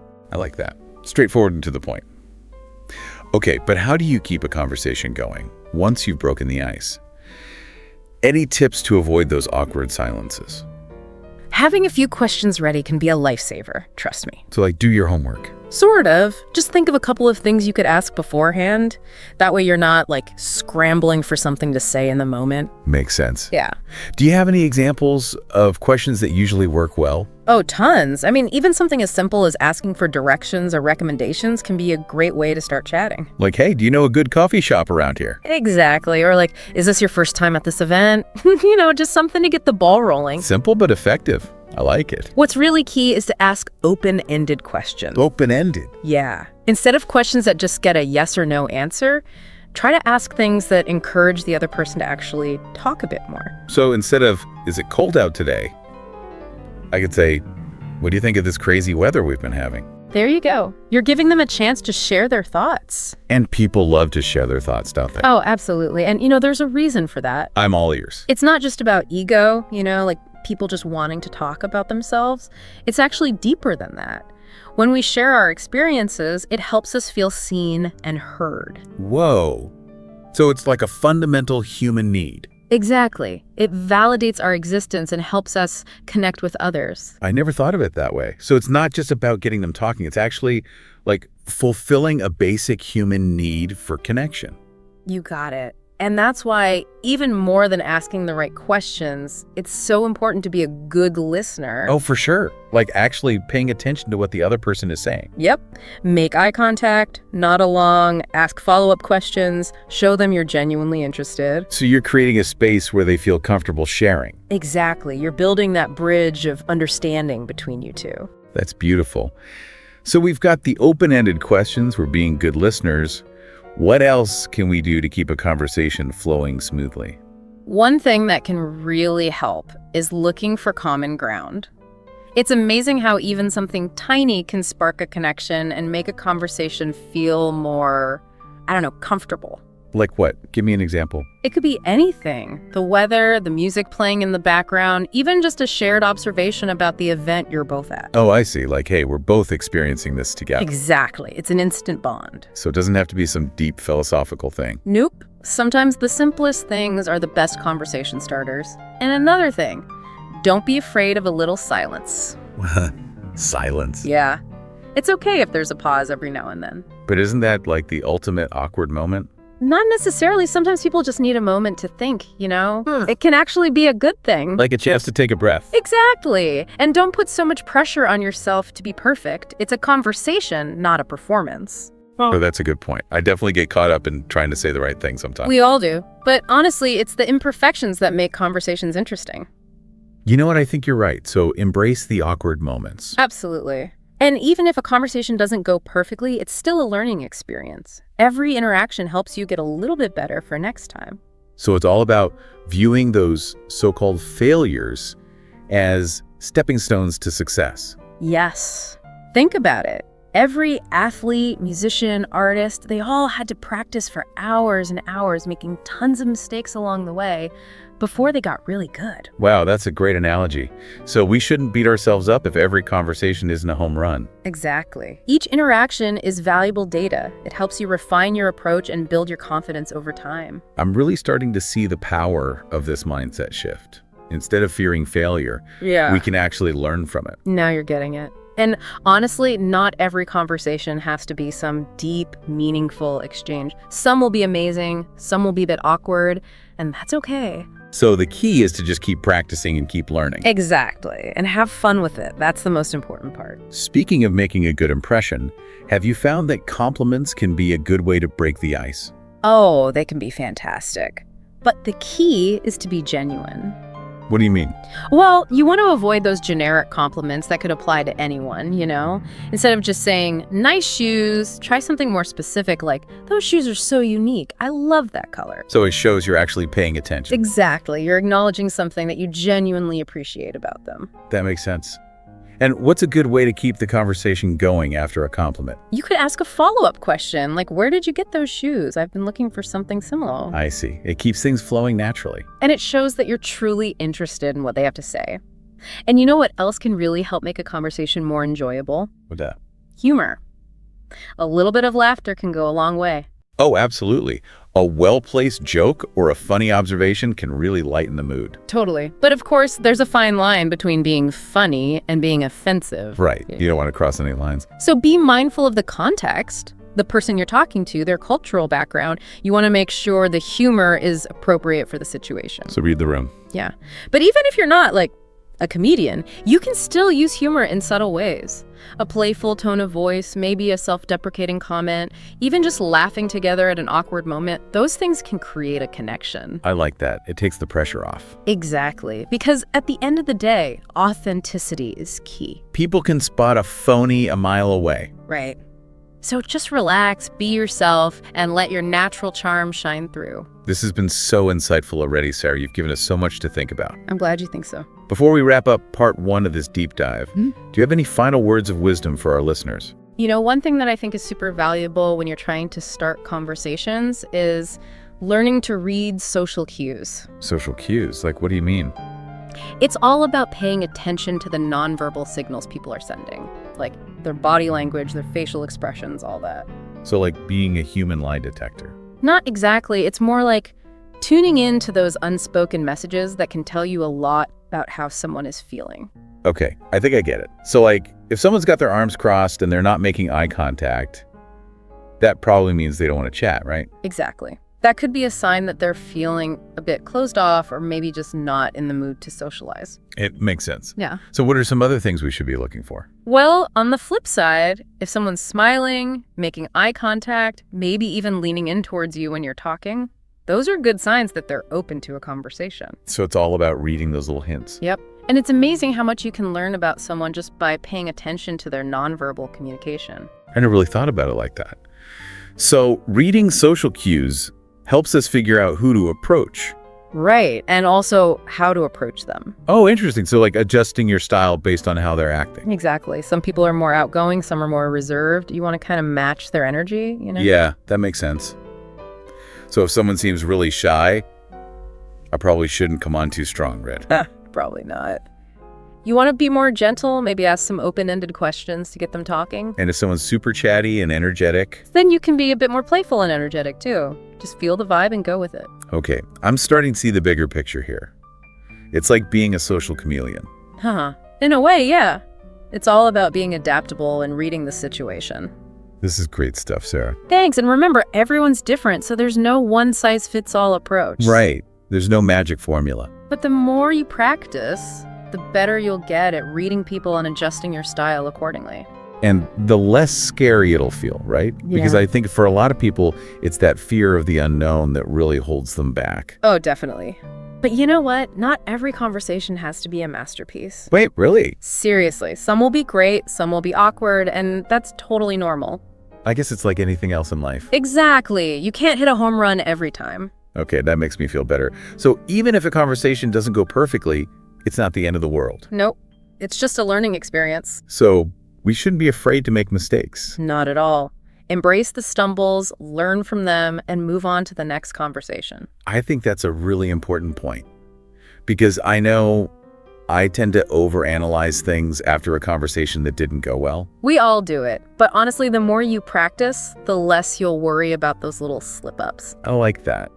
So it's all about progress, not perfection. Yes. And remember, even if you only have one amazing conversation out of 10 attempts, that one connection could be life-changing. Whoa, that's a powerful thought.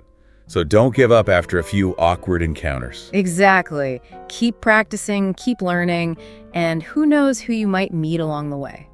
Speaking of awkward encounters, I think one thing that holds a lot of people back is the fear of rejection. Oh, yeah, that's a big one. Like, what if someone just totally blows me off? Well, first of all, remember, it's not always personal. Wait, what? How can it not be personal if someone doesn't want to talk to me?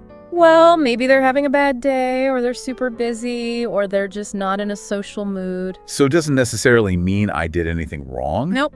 It could be a million different things that have nothing to do with you. Okay. I guess that makes sense. But it's still kind of hard not to take it personally, you know? No, I totally get it. But the key is to just shrug it off and move on. Don't dwell on it. Exactly. Focus on the next opportunity to connect. Easier said than done, but I'll try. And remember, the more you put yourself out there, the less power that fear of rejection will have over you. So it's like facing your fears. Kind of. It's like building up an immunity to it. I like that analogy. Yeah. Because it does feel kind of scary sometimes. It's normal to feel that way. But trust me, the more you do it, the easier it gets. I'm definitely seeing a pattern here. Practice, practice, practice. You got it. And even if things don't always go perfectly, it's all part of the learning process. You've been so helpful, Sarah. I feel like I'm starting to get a handle on all this. I'm happy to hear that. And one thing I always tell people is that conversation is a journey, not a destination. Oh, that's deep.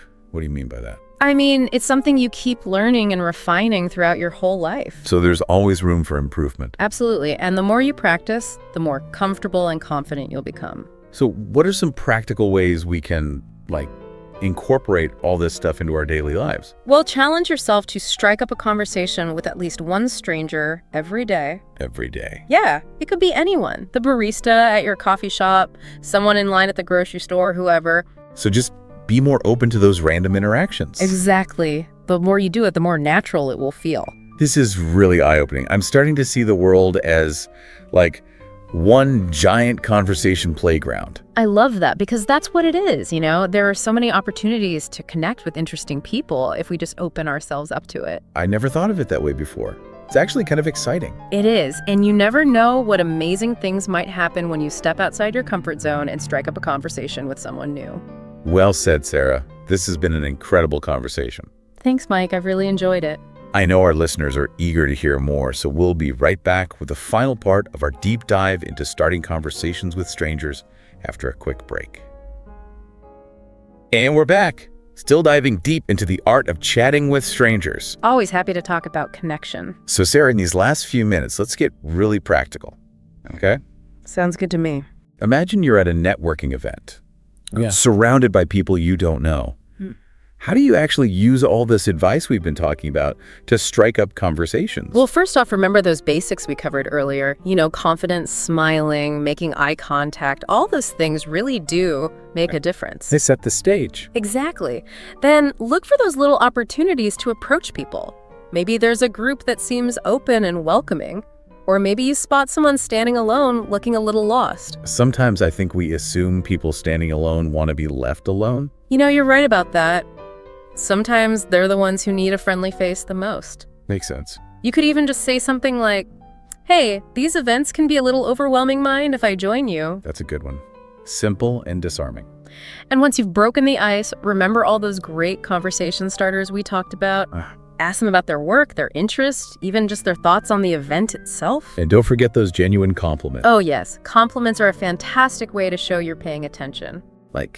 I really enjoyed your presentation earlier. Something like that. Perfect. Just remember to be specific. Avoid those generic phrases that could apply to anyone. Okay, got it. So we've talked about networking events, but what about more casual, everyday situations? Like at a coffee shop or in line at the grocery store. Same principles apply. Yeah. Look for those little openings, those shared moments that can spark a conversation. Like if you see someone reading a book you love. Exactly. Or maybe they're wearing a shirt from your favorite band. Use those things as springboards. I think a lot of us overthink it. We worry about bothering people or interrupting them. But honestly, most people are pretty open to a little friendly chat. I agree. I think we tend to underestimate how much people actually crave connection. It's all about taking that first step. Right. Exactly. And who knows what amazing conversations and connections are waiting out there. I love that, Sarah. Well, this has been such an enlightening conversation. Thank you so much for sharing your expertise with us. It's been my pleasure, Mike. Thanks for having me. And to all our amazing listeners out there, remember, practice makes progress. Don't be afraid to put yourselves out there. And most importantly, have fun with it. And if you're looking for a little challenge, try picking one tip from today's episode and commit to using it this week. You might be surprised at how easy and rewarding it can be to strike up conversations with new people. I love that challenge. So to wrap things up, don't forget to like this video if you enjoyed it and subscribe to our channel for more deep dives into all sorts of fascinating topics. And be sure to share this episode with your friends so we can help spread the joy of connection far and wide. Thanks for joining us on the Learn English Lab. Keep those conversations flowing, and we'll see you next time.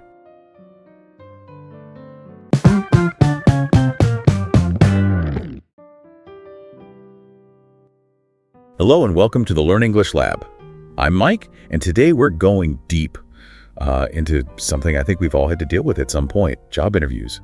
I mean, it's more than just, showing up and crossing your fingers right. There's a real art to it. Oh, absolutely. It's almost like you're giving a performance. You're trying to show off all your skills and everything you've learned, but at the same time, you've got to connect with the person interviewing you. Yeah, it's like a two-way street. You're trying to impress them, but you're also figuring out if this is even the right place for you. And to help us navigate this whole job interview maze, we've got the fantastic Sarah here. Welcome, Sarah. Thanks, Mike. Glad to be here. So, Sarah, we've got a mountain of research here, articles, tips, even some AI tools we can use. What really stood out to you from all this? You know what surprised me is how much emphasis there is on getting ready before the interview. It's not just about having your answers ready. It's about having a plan to stand out from everyone else. So it's more than just, sprucing up your resume and practicing that elevator pitch. What kind of strategies are we talking about? Well, for one thing, you really need to do your homework on the company. And I don't just mean skimming their website. I'm talking a deep dive, understanding their values, the projects they've done recently, even checking out their social media. Right, you want to show them you're really interested, that you've taken the time to learn about what they do. It's like, you wouldn't go on a date without checking out their Instagram first, right? No, maybe not checking out, more like doing your research.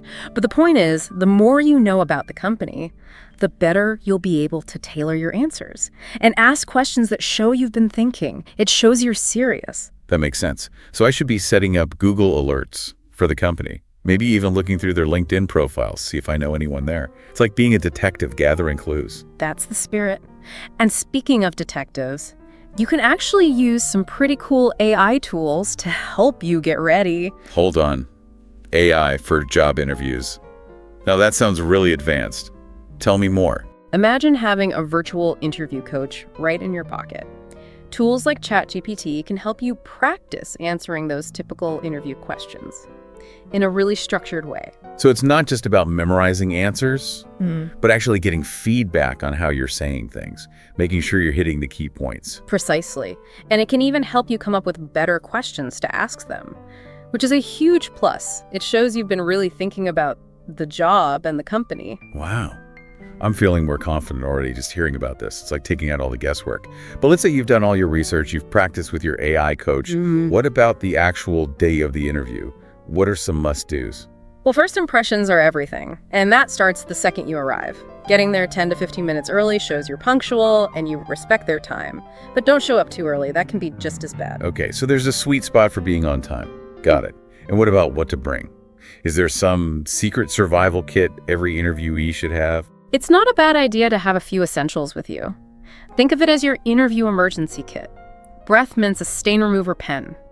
Maybe an extra copy of your resume just in case. And don't forget a notepad and pen to jot down anything important or any questions that come up. So it's like being a Boy Scout. Always be prepared. Exactly. You never know what might happen. And it's always better to be over-prepared than caught off guard. Right, because even little things can make a difference in how you come across. Okay, so I'm prepped, I'm on time, I've got my survival kit, I'm in the waiting room now. What? Now's when you put all that research and practice to work. But before you even step foot in the interview room, remember this. Be nice to everyone you meet, from the receptionist to anyone you pass in the hallway. Every interaction matters. Wow, I hadn't thought of that. Like you're auditioning the moment you walk through the door. Exactly. You never know who might be watching, and positive feedback from anyone can really help. That's a good point. So be polite, be engaging. Who knows, maybe that friendly chat with the receptionist will earn you some bonus points. Absolutely. It's all about creating a good impression, and that goes beyond just the person hiring you. Okay, so I've made it through the pre-interview gauntlet, charmed the receptionist, and now I'm face-to-face with the hiring manager. What's the first thing I do? Well, first, take a deep breath and try to relax. It's natural to feel nervous, but try to channel that energy into positive enthusiasm. Easier said than done, right? Yeah. But I guess it makes sense. Nobody wants to interview a robot. Exactly. They want to see your personality come through. And remember, the interview is a conversation, not an interrogation. So listen carefully, engage with the questions. And don't be afraid to ask for clarification if you need to. So it's a two-way street. I'm showing them who I am, but I'm also getting a feel for their company culture and whether it is a good fit for me. Right. It's about finding that connection. Speaking of connection, what about body language? I've heard it plays a huge role in how we're perceived. Should I be doing power poses in the bathroom beforehand? Well, maybe not power poses, but definitely pay attention to your posture and eye contact. Sitting up straight, leaning in a little when they're talking, and keeping good eye contact shows you're engaged and confident. Got it. Confidence, not arrogance. I can do that. But what about all those tricky behavioral questions they always ask? You know, the tell me about a time when kind of questions. Yes, the dreaded behavioral questions. They can be a bit intimidating, but there's a way to handle them effectively. It's called the STAR method. STAR method. That sounds interesting. Tell me more. So STAR stands for Situation, Task, Action, and Result.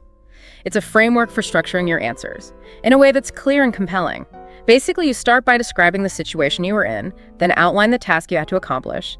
Next, you explain the actions you took to address the situation. And finally, you highlight the result of your actions. Okay, that makes sense. It's like telling a mini story that shows off your skills and experience. So instead of rambling on and on, I can give a concise and impactful answer that the interviewer will actually remember. Exactly. And the great thing about the STAR method is that you can use it for almost any behavioral question. So if you practice using this framework, you'll be ready for anything they throw at you. Okay, I'm taking notes here. STAR method check. Now let's talk about something I've always struggled with. How to subtly steer the conversation towards my strengths without sounding like I'm bragging. Any tips for that? It's definitely a balancing act, but remember, the interviewer wants to hear about your accomplishments and what makes you a strong candidate. It's not bragging if you're simply presenting your skills and experiences in a way that's relevant and engaging. Right. It's all about framing it in the context of the job you're applying for. So for example, if I'm interviewing for a writing position, I might talk about how my blog has thousands of followers and how I've been honing my storytelling skills over the years. That's a great example. You're highlighting your relevant skills and achievements without sounding boastful. And remember, you can always use the interviewer's questions as a springboard to showcase your strengths. All right, so if they ask about a time I faced a challenge, I can talk about a time I overcame a writing obstacle and how that experience made me a better writer. Exactly. It's all about connecting the dots and showing how your experiences have prepared you for this role. This is all making so much sense. It's like you're taking the mystery out of interviews and giving me a clear roadmap to success. That's what we're here for. We want you to feel confident and prepared going into your next interview. Well, I definitely feel more equipped now than I did before. We've covered a lot of ground here, but there's still so much more to unpack. We'll be back after a quick break to dive deeper into acing those interview questions and making sure you leave a lasting impression. Okay, we're back and ready to tackle the next stage of this job interview journey. We've talked about preparing, doing our research, even using AI to rehearse our answers. But now it's showtime. We're in the hot seat. The interviewer is looking at us expectantly. Sarah, what are some things we really need to nail at this point? Well, Mike, something that people often forget is the power of really listening. It's not just about giving them the right answers. It's about showing you're genuinely interested and having a real back and forth. Oh, I see what you mean.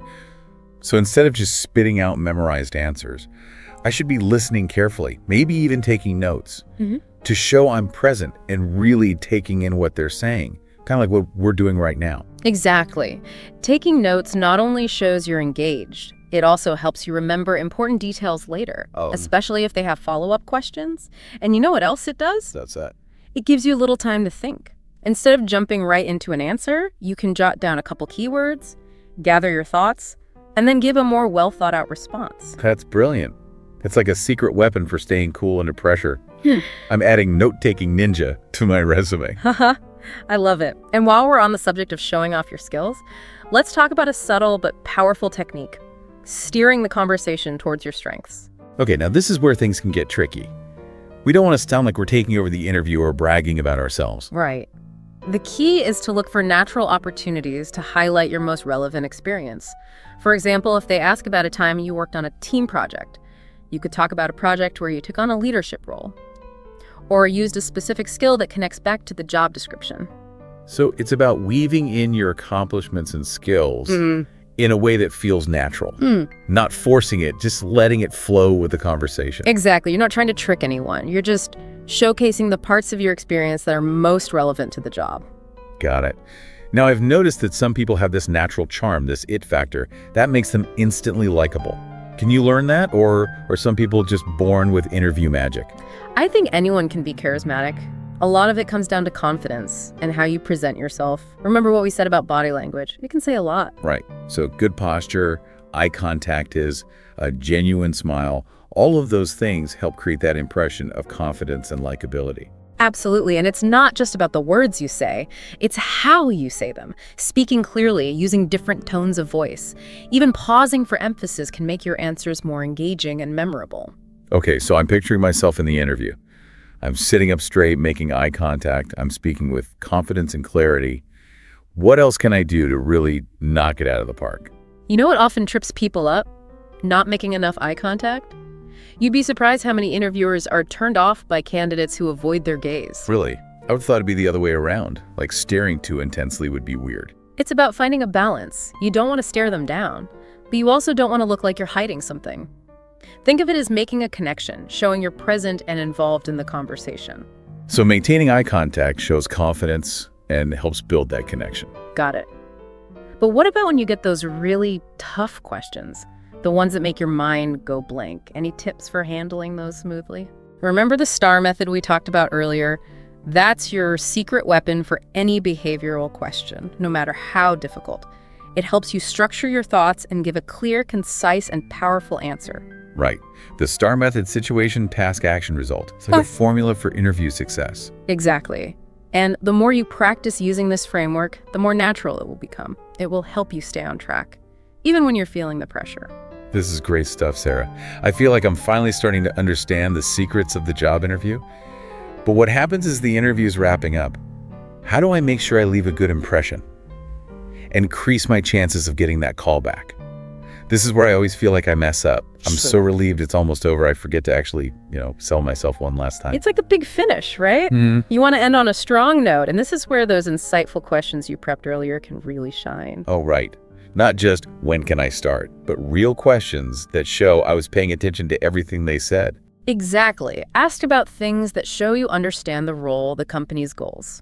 Maybe even some challenges they mentioned. For instance, you could ask about their team dynamics, opportunities for growth, or upcoming projects you could contribute to. Ooh, good ones. Yeah. It's like I'm already imagining myself there brainstorming with them. Precisely. It shows you're thinking ahead and eager to be part of their success. And of course, always wrap up by thanking the interviewer for their time and reiterating your interest in the position. So a little gratitude and enthusiasm go a long way. Absolutely. It leaves them with a positive final impression. But the interview process doesn't end there, does it? Wait, there's more. I thought I could finally relax. Almost. Don't forget the all-important thank you note. Ugh, thank you notes. They feel so old school, like something my grandma would make me do. I know, but believe me, they still matter. It shows you're professional and that you genuinely appreciate their time. Plus, it keeps you top of mind with the hiring manager. Okay, fine. I'll write a thank you note. But what if I don't hear back right away? How long should I wait before following up? Should I be hitting refresh on my inbox every 5 seconds? Patience is key, Mike. Give them a week or so to decide. Then if you haven't heard anything, a polite follow-up email is perfectly fine. So no need to stalk them on LinkedIn or blow up their phone? Definitely not. A simple professional email expressing your continued interest is enough. Okay, so thank you note, sent follow-up email, ready to go.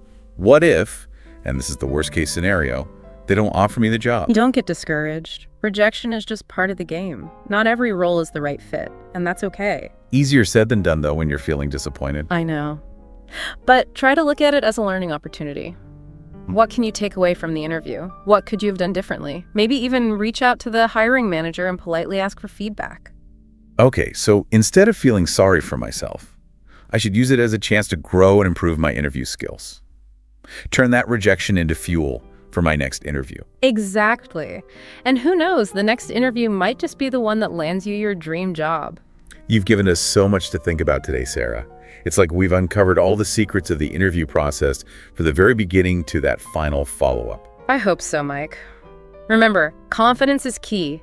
Believe in yourself, showcase your skills, and don't be afraid to let your personality shine through. Let my personality shine. I love that, because at the end of the day, that's what makes us unique, right? Absolutely. Authenticity is always a good thing. And you know what? Some of these interview skills we've talked about can actually help you in other areas of life too. Oh, that's an interesting thought. Like what? Well, think about it. Active listening, communicating clearly, being able to tell a good story. These are valuable skills in any situation, whether you're networking, giving a presentation, or even just having a casual conversation. Wow, you're right. It's like we've discovered a secret code for success, not just for job interviews, but for life in general. Exactly. So go out there, rock those interviews, and remember, you've got this. That's right. Thanks for joining us today, Sarah. Your insights have been incredibly helpful. And to all our listeners out there, thanks for tuning in to the Learn English Lab. Don't forget to like, share, and subscribe to our channel for more deep dives into all sorts of interesting topics. Until next time, keep learning, keep growing, and keep shining.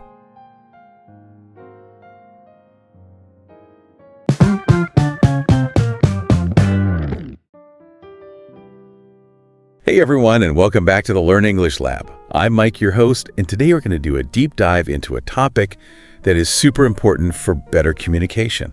Okay. Active listening. We've got a true expert in communication with us today. Sarah, thanks for joining us. You're welcome, Mike. Happy to be here. Now, I think we've all been there, right? Yeah. You're talking to someone and you just know they're not really listening. Yeah. Like their eyes are glazed over or they're just waiting to jump in with their response before you've even finished your thought. It's like talking to a brick wall. But, active listening, it's about way more than just hearing the words. Right. It's about really understanding the speaker's full message, their feelings, their intentions, even the stuff they're not saying. So, Sarah, can you break that down for us a bit? What is active listening and why is it so important? You're spot on, Mike. It's a whole different thing than just passively listening to words. It's about really being present and engaged with the person who's talking, not just waiting for your chance to jump in. It's about getting their message on all those levels. The words, of course, but also the emotions behind them, their body language, even their unspoken intentions. Like you're tuning into their whole being, not just their words. And it's so important for so many reasons, Mike. For one thing, it's like the foundation of any strong relationship, When you actually practice active listening, you build that trust and respect with the other person. It shows them that you genuinely care about what they have to say, and you're really trying to understand their point of view. And that can make a huge difference, avoiding conflicts, building a good connection, and making your relationships with the people around you even stronger. It really can. And it's not just personal relationships either, right? No, not at all. It's super important for work, too. Think about it. When you're in a meeting or you're negotiating something or even just pitching an idea to your boss, being a good listener can really set you apart. It helps you get the information you need, understand everyone's point of view, and respond thoughtfully. Those are all such key skills for leadership and collaboration and, just being good at solving problems. For sure. And it's funny because a lot of people just assume that listening is something we do naturally. Yeah. But being an active listener, it's a skill, something you can actually work on and get better at. It's like learning a language or playing a musical instrument. The more you practice, the better you get. It's so true. And I remember when I first learned about active listening, I was blown away by this stat. Did you know that the average person only remembers like 25% what they hear after 2 months? Really? 75% just goes in one ear and out the other. Wow, that's wild. But it makes sense, right? When we really engage with information, when we consciously make that effort to listen and process it, our brains hold on to it better. Active listening techniques actually activate more areas of our brains. Oh, interesting. Which helps with memory and understanding. It's like giving your brain a workout. And we're not just talking about words here either. Remember, body language and all those nonverbal cues are a huge part of communication. Some research even suggests that over 65% of what we communicate isn't even spoken. Wow. So if most of what we're communicating isn't even in the words themselves, active listening has to be about way more than just what we hear. Exactly. You've got to pay attention to the speaker's whole presence, their energy, everything. Exactly. We need to be tuned in to all those subtle signals the speaker is giving us, both verbal and nonverbal. Their facial expressions, tone of voice, posture, even how they're using their hands.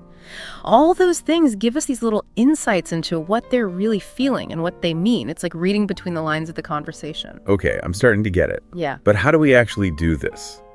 How do we get better at active listening? What are some things we can do? That's the million-dollar question, right?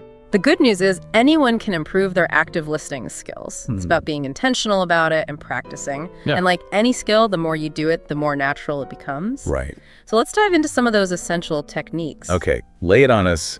What are your top tips for becoming a better active listener? Okay, so first off, paying attention. It might seem obvious, but in this world of ours with distractions everywhere, it's actually harder than it sounds. Oh, yeah. Put your phone away, turn off those notifications. Find a quiet spot if you can. Make eye contact with the person who's talking and focus on what they're saying. Don't let your mind drift off and try to resist the urge to interrupt or plan what you're going to say next while they're still talking. Okay, so put the phone down, close the laptop, be present in the moment. I think we could all use a reminder about that sometimes. Definitely. Next up is showing that you're engaged. It's not enough to just be there. Yeah. You have to show the speaker that you're really listening and that you care what they have to say. Right. Nod your head, smile at the right moments, use little verbal cues like or I see to keep them going. It just lets them know you're with them and interested in what they're saying. So it's like giving them little signals that you're on the same page. Exactly. Those tiny cues make all the difference. And then there's providing feedback. This is where we take our listening to the next level. To make sure you're really understanding the speaker's message, try putting what you've heard into your own words. Okay. You know, say something like, so what you're saying is, or it sounds like you feel. This not only shows them you're paying attention, but also gives them a chance to make sure you've got it right. So paraphrasing is like hitting the save button, making sure you've stored the information correctly. Exactly. It helps both of you make sure you're on the same page. Another great technique is asking open-ended questions. This is about going beyond those simple yes or no questions and really inviting the speaker to go deeper into their thoughts and feelings. Try things like, can you tell me more about that? Or how did that make you feel? These types of questions show real interest and encourage the speaker to open up more. Those open-ended questions are so important. It gives them the space to really unpack everything instead of just giving a surface-level response. Absolutely. And maybe the most important one of all is withholding judgment. This means fighting that urge to jump in with solutions or force your opinions on them or give advice they didn't ask for. It's about making a safe space where they can share their thoughts and feelings without being judged or criticized. Sometimes people just need to vent or process their emotions, and the best thing you can do is just listen without trying to fix anything. That is a big one. Yeah. It's so tempting to jump in with advice, especially when we care about the person who's talking. Yeah. But sometimes the best thing we can do is just listen with empathy and understanding. Right. Without judging. It's about truly seeing things from their perspective, even if we don't necessarily agree with them. That's it. And that's often where people struggle, especially if they naturally like to problem solve or give advice. Yeah. But learning to hold back and just listen without judgment is one of the most valuable gifts you can give someone. You're so right about that, Sarah. And I think this leads us perfectly into the next part of our deep dive. I'd love to hear an example of how this works in a real conversation. Yeah. Like, how do these techniques actually play out? Absolutely. I'm happy to share an example. So picture this. Two friends, Lisa and Jody. Lisa's had a fight with her sister and she's really upset. Okay. She calls Jody to talk about it. So Jody's going to use her active listening skills to be there for her friend. Okay. I can picture this. Lisa's on the phone needing to vent about this family drama, and Jody's there to listen. What happens next? So imagine Lisa says something like, I just had this huge fight with my sister and I'm so upset. She just blew me off when I tried to talk to her about planning our parents' anniversary party, and now I feel terrible. Okay, so Lisa is clearly hurt and frustrated. It's Jody's time to shine as an active listener. Exactly. Instead of jumping in with advice or opinions, Jody starts by simply acknowledging how Lisa's feeling. She might say something like, wow, that sounds really rough. You must be feeling so hurt and angry right now. Okay, so right away, Jody is showing empathy and validating Lisa's feelings. She's not dismissing the situation or jumping to solutions. She's just letting Lisa know that she hears her and understands. Yes, exactly. And that's so important. To encourage Lisa to share more, Jody then asks an open-ended question like, can you tell me more about what happened? Okay. This gives Lisa the space to explain everything in her own words and work through those emotions. I love that. Yeah. It's so tempting to jump in with our own thoughts and advice, Yeah. but sometimes the best thing we can do is create that space for the other person to tell their story. You're spot on. And as Lisa's talking, Jody continues to show that she's engaged by making eye contact, nodding, and using those little verbal cues like and I see to show she's following along. Right. These cues are so small but so important. They show Lisa that Jody's present and really listening, even though she's not saying much. They create a sense of connection and support that's crucial in these kinds of conversations. Now, to make sure she's really understanding everything correctly, Jody uses paraphrasing. She might say something like, "So it sounds like you're feeling hurt because your sister didn't seem interested in your ideas for the party, and it made you feel like your input wasn't valued." Perfect. That's paraphrasing in action. It not only shows Lisa that Jody's listening, but it also gives Lisa a chance to correct Jody if she's missed something or misunderstood. This back and forth makes sure they're both on the same page. Exactly. And that's a good place to take a pause for now. We've covered a lot of ground already. You know, from what active listening is to why it's so important to some of those essential techniques and even how they look in a real conversation. Yeah, we have. But we're just getting started. In the next part, we'll dive even deeper into the ins and outs of active listening.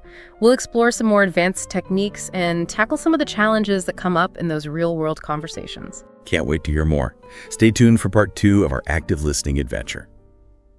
Welcome back to the deep dive, everyone. We're picking up right where we left off, exploring the fascinating world of active listening with our expert, Sarah. Right. In part 1, we talked about what active listening is, why it's so important, but now I'm really keen to get into the how. Okay. Sarah, what are some more practical tips and techniques that we can use to really sharpen our listening skills and make those conversations we have every day more meaningful and have more impact? You're absolutely right, Mike. Knowing the theory is great, but putting it into practice is where the real magic happens.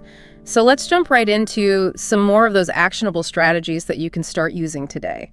One tip that might sound a bit counterintuitive at first is this. Don't just listen with your ears, listen with your whole body. Okay. What I mean by that is pay attention to your posture, your facial expressions, even your breathing. When you're truly engaged in a conversation, your body naturally reflects that. You tend to lean forward slightly, you make eye contact, and your facial expressions mirror the speaker's emotions.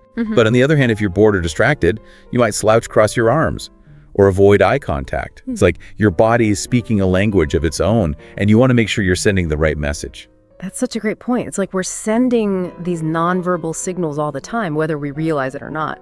So we need to be mindful of our body language and make sure it's aligned with our intention to be present and engaged in the conversation. Absolutely. And here's another interesting tip. Try to listen between the lines. Okay. Often what people don't say is just as important as what they do say. Pay attention to their tone of voice, their pauses, their body language. Are they hesitant to share certain details? Do they seem to be holding back their true feelings?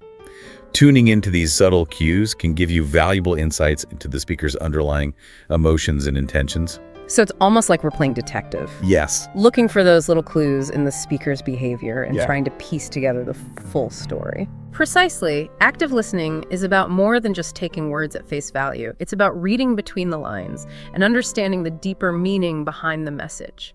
And sometimes that means paying attention to what's not being said. Right. Okay, that makes a lot of sense. Yeah. Now, what about those times when we're in a conversation with someone and we genuinely don't understand what they're trying to say? Maybe they're using jargon that we're not familiar with, or their explanation is just confusing. Yeah. What's the best way to handle those situations without interrupting the flow of the conversation or making the speaker feel like we're not paying attention? That's a common challenge, and it's important to address it in a way that shows respect for the speaker. Instead of just nodding along and pretending you understand, don't be afraid to ask clarifying questions. Okay. You could say something like, "I'm not sure I follow you there. Could you explain that a bit more?" Or, "What do you mean by?" And then repeat the specific term or phrase that you didn't understand. So it's better to just pause for a moment and ask for clarification than to just fake it and risk misunderstanding the whole point of the conversation. Exactly. It's about being honest about your understanding and taking the time to get on the same page as the speaker. And here's another tip for those moments when you need a little extra help processing what you're hearing. Try silently summarizing the speaker's key points in your own words. This helps solidify your understanding and can also help you formulate thoughtful questions or responses later on. Okay, so it's like we're creating mental bullet points as we listen, highlighting the most important takeaways from the conversation. Oh, no. It's about actively engaging with the information and making it your own. Yeah. Now, here's a tip that might seem small, but it can make a big difference in how you're perceived as a listener. Avoid finishing the speaker's sentences, even if you think you know where they're going. Oh. It can be tempting to jump in and try to speed things up, but it can also make the speaker feel like you're not really listening or that you're more interested in hearing yourself talk. Oh, I am so guilty of this. Sometimes I think I do it because I'm eager to show that I'm following along and that I understand what they're saying, but I can definitely see how it could backfire and make the speaker feel rushed or cut off. It's a common mistake, but it's definitely something to be mindful of.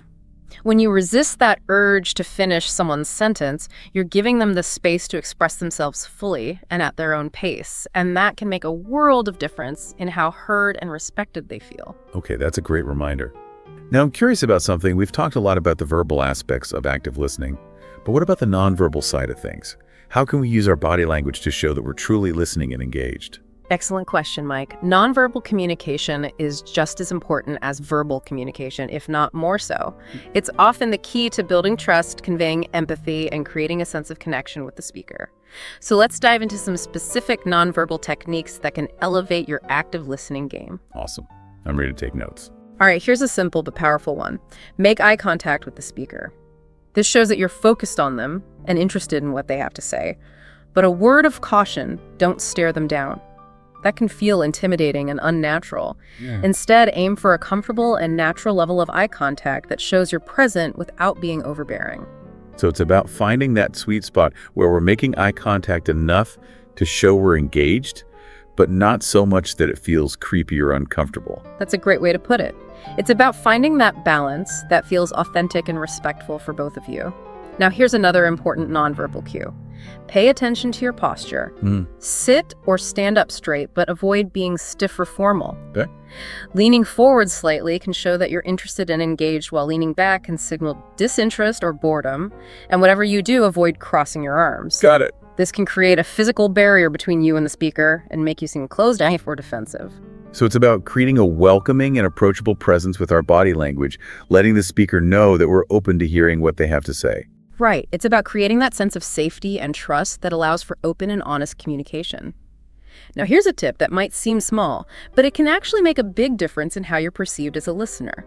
Nod your head occasionally.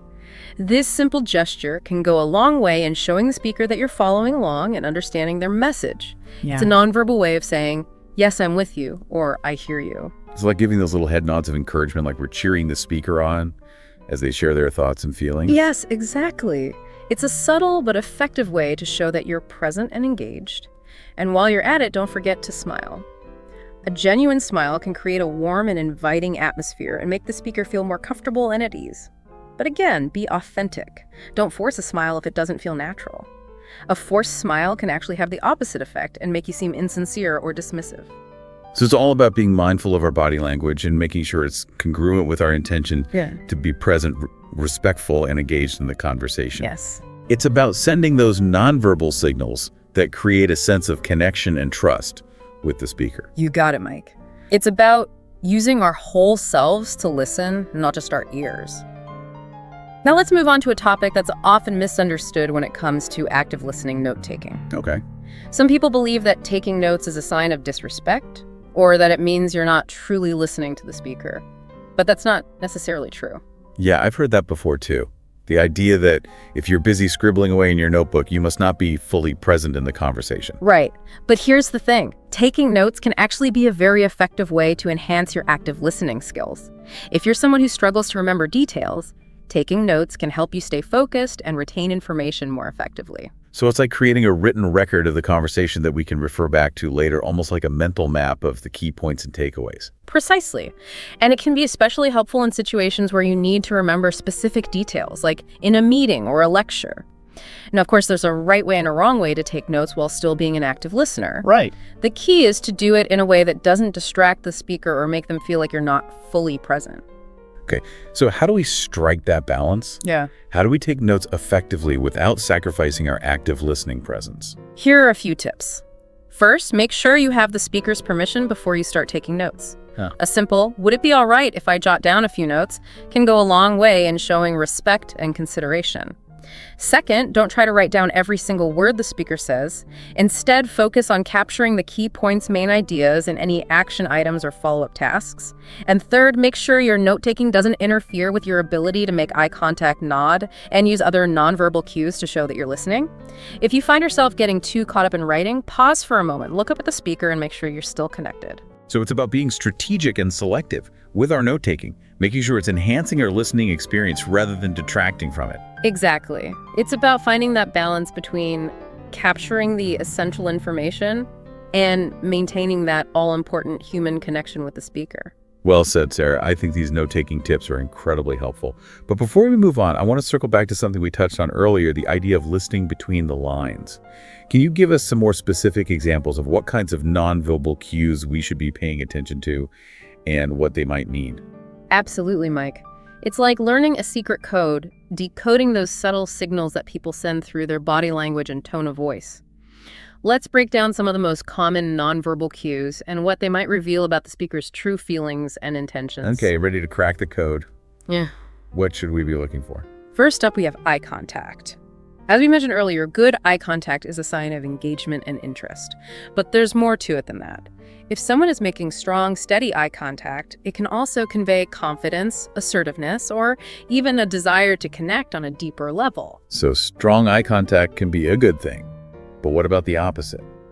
What if someone is avoiding eye contact altogether? That's where things get a little more nuanced. Avoiding eye contact can signal a range of emotions, from shyness or nervousness to discomfort or even dishonesty. It's important to consider the context of the conversation and the speaker's overall demeanor to get a more accurate read on their true feelings. Okay, so we need to be detectives using all the clues at our disposal to decipher the meaning behind the speaker's nonverbal cues. Exactly. It's about being attuned to the subtleties of human behavior and understanding that there's not always a one-to-one correspondence between a specific cue and a specific emotion. Got it. So what other nonverbal cues should we be paying attention to? Let's talk about facial expressions. These are incredibly powerful indicators of emotion. A genuine smile can convey happiness, warmth, and approachability. A furrowed brow can signal confusion or concern. And a clenched jaw can betray anger or frustration. So it's about paying attention to those micro expressions, those fleeting facial movements that can reveal a lot about what someone is truly feeling, even if they're trying to mask it. You're exactly right. Our faces often betray our true emotions, even when we're trying to keep them hidden. And that's why it's so important to be attuned to those subtle facial cues. Okay, so eye contact and facial expressions, check. What else should we be noticing? Next up, we have tone of voice. This can be a powerful indicator of emotion and intention. A soft, gentle tone can convey empathy and understanding. A loud, forceful tone can signal dominance or aggression. And a wavering, uncertain tone can betray nervousness or lack of confidence. So it's not just what people say, it's how they say it. The tone of voice can add layers of meaning to their words. Precisely. It's like the soundtrack to a movie. It sets the mood and helps us interpret the action. Okay, I'm getting the hang of this nonverbal decoding. What other clues should we be on the lookout for? Let's talk about body language. This includes things like posture gestures and even the way someone is positioned in relation to you. For example, if someone is leaning in towards you, it generally signals interest and engagement.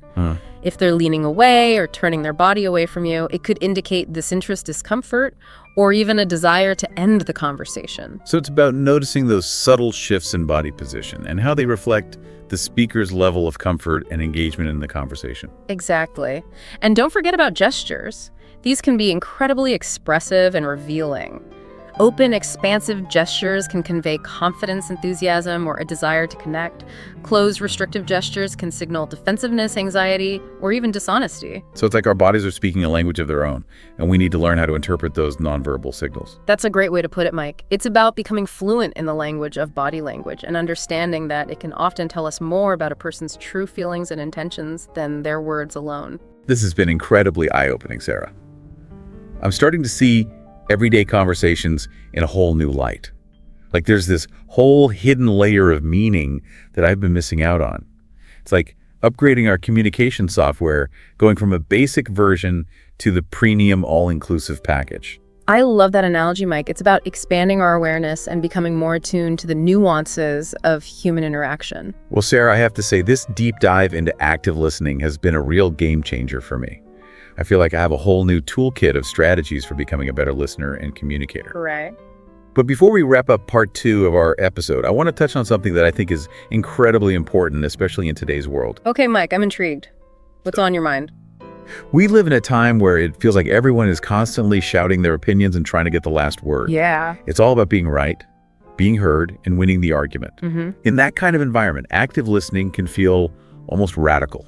It can't. It's like swimming against the tide. Exactly. But I think it's more important now than ever. If we want to bridge the divides between us, build understanding, and have more productive conversations, we need to reclaim the art of active listening. You're absolutely right, Mike. Active listening is an act of courage in a world that often prioritizes noise over understanding. It's about choosing to listen, even when it's hard, even when we disagree, even when we'd rather just talk.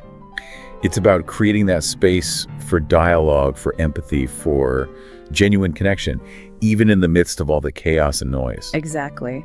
It's about remembering that listening is not a passive activity. It's an act of creation. It's about building bridges, fostering understanding, and co-creating a more compassionate and connected world. Well said, Sarah. Yep. On that inspiring note, we'll wrap up part 2 of our deep dive into active listening.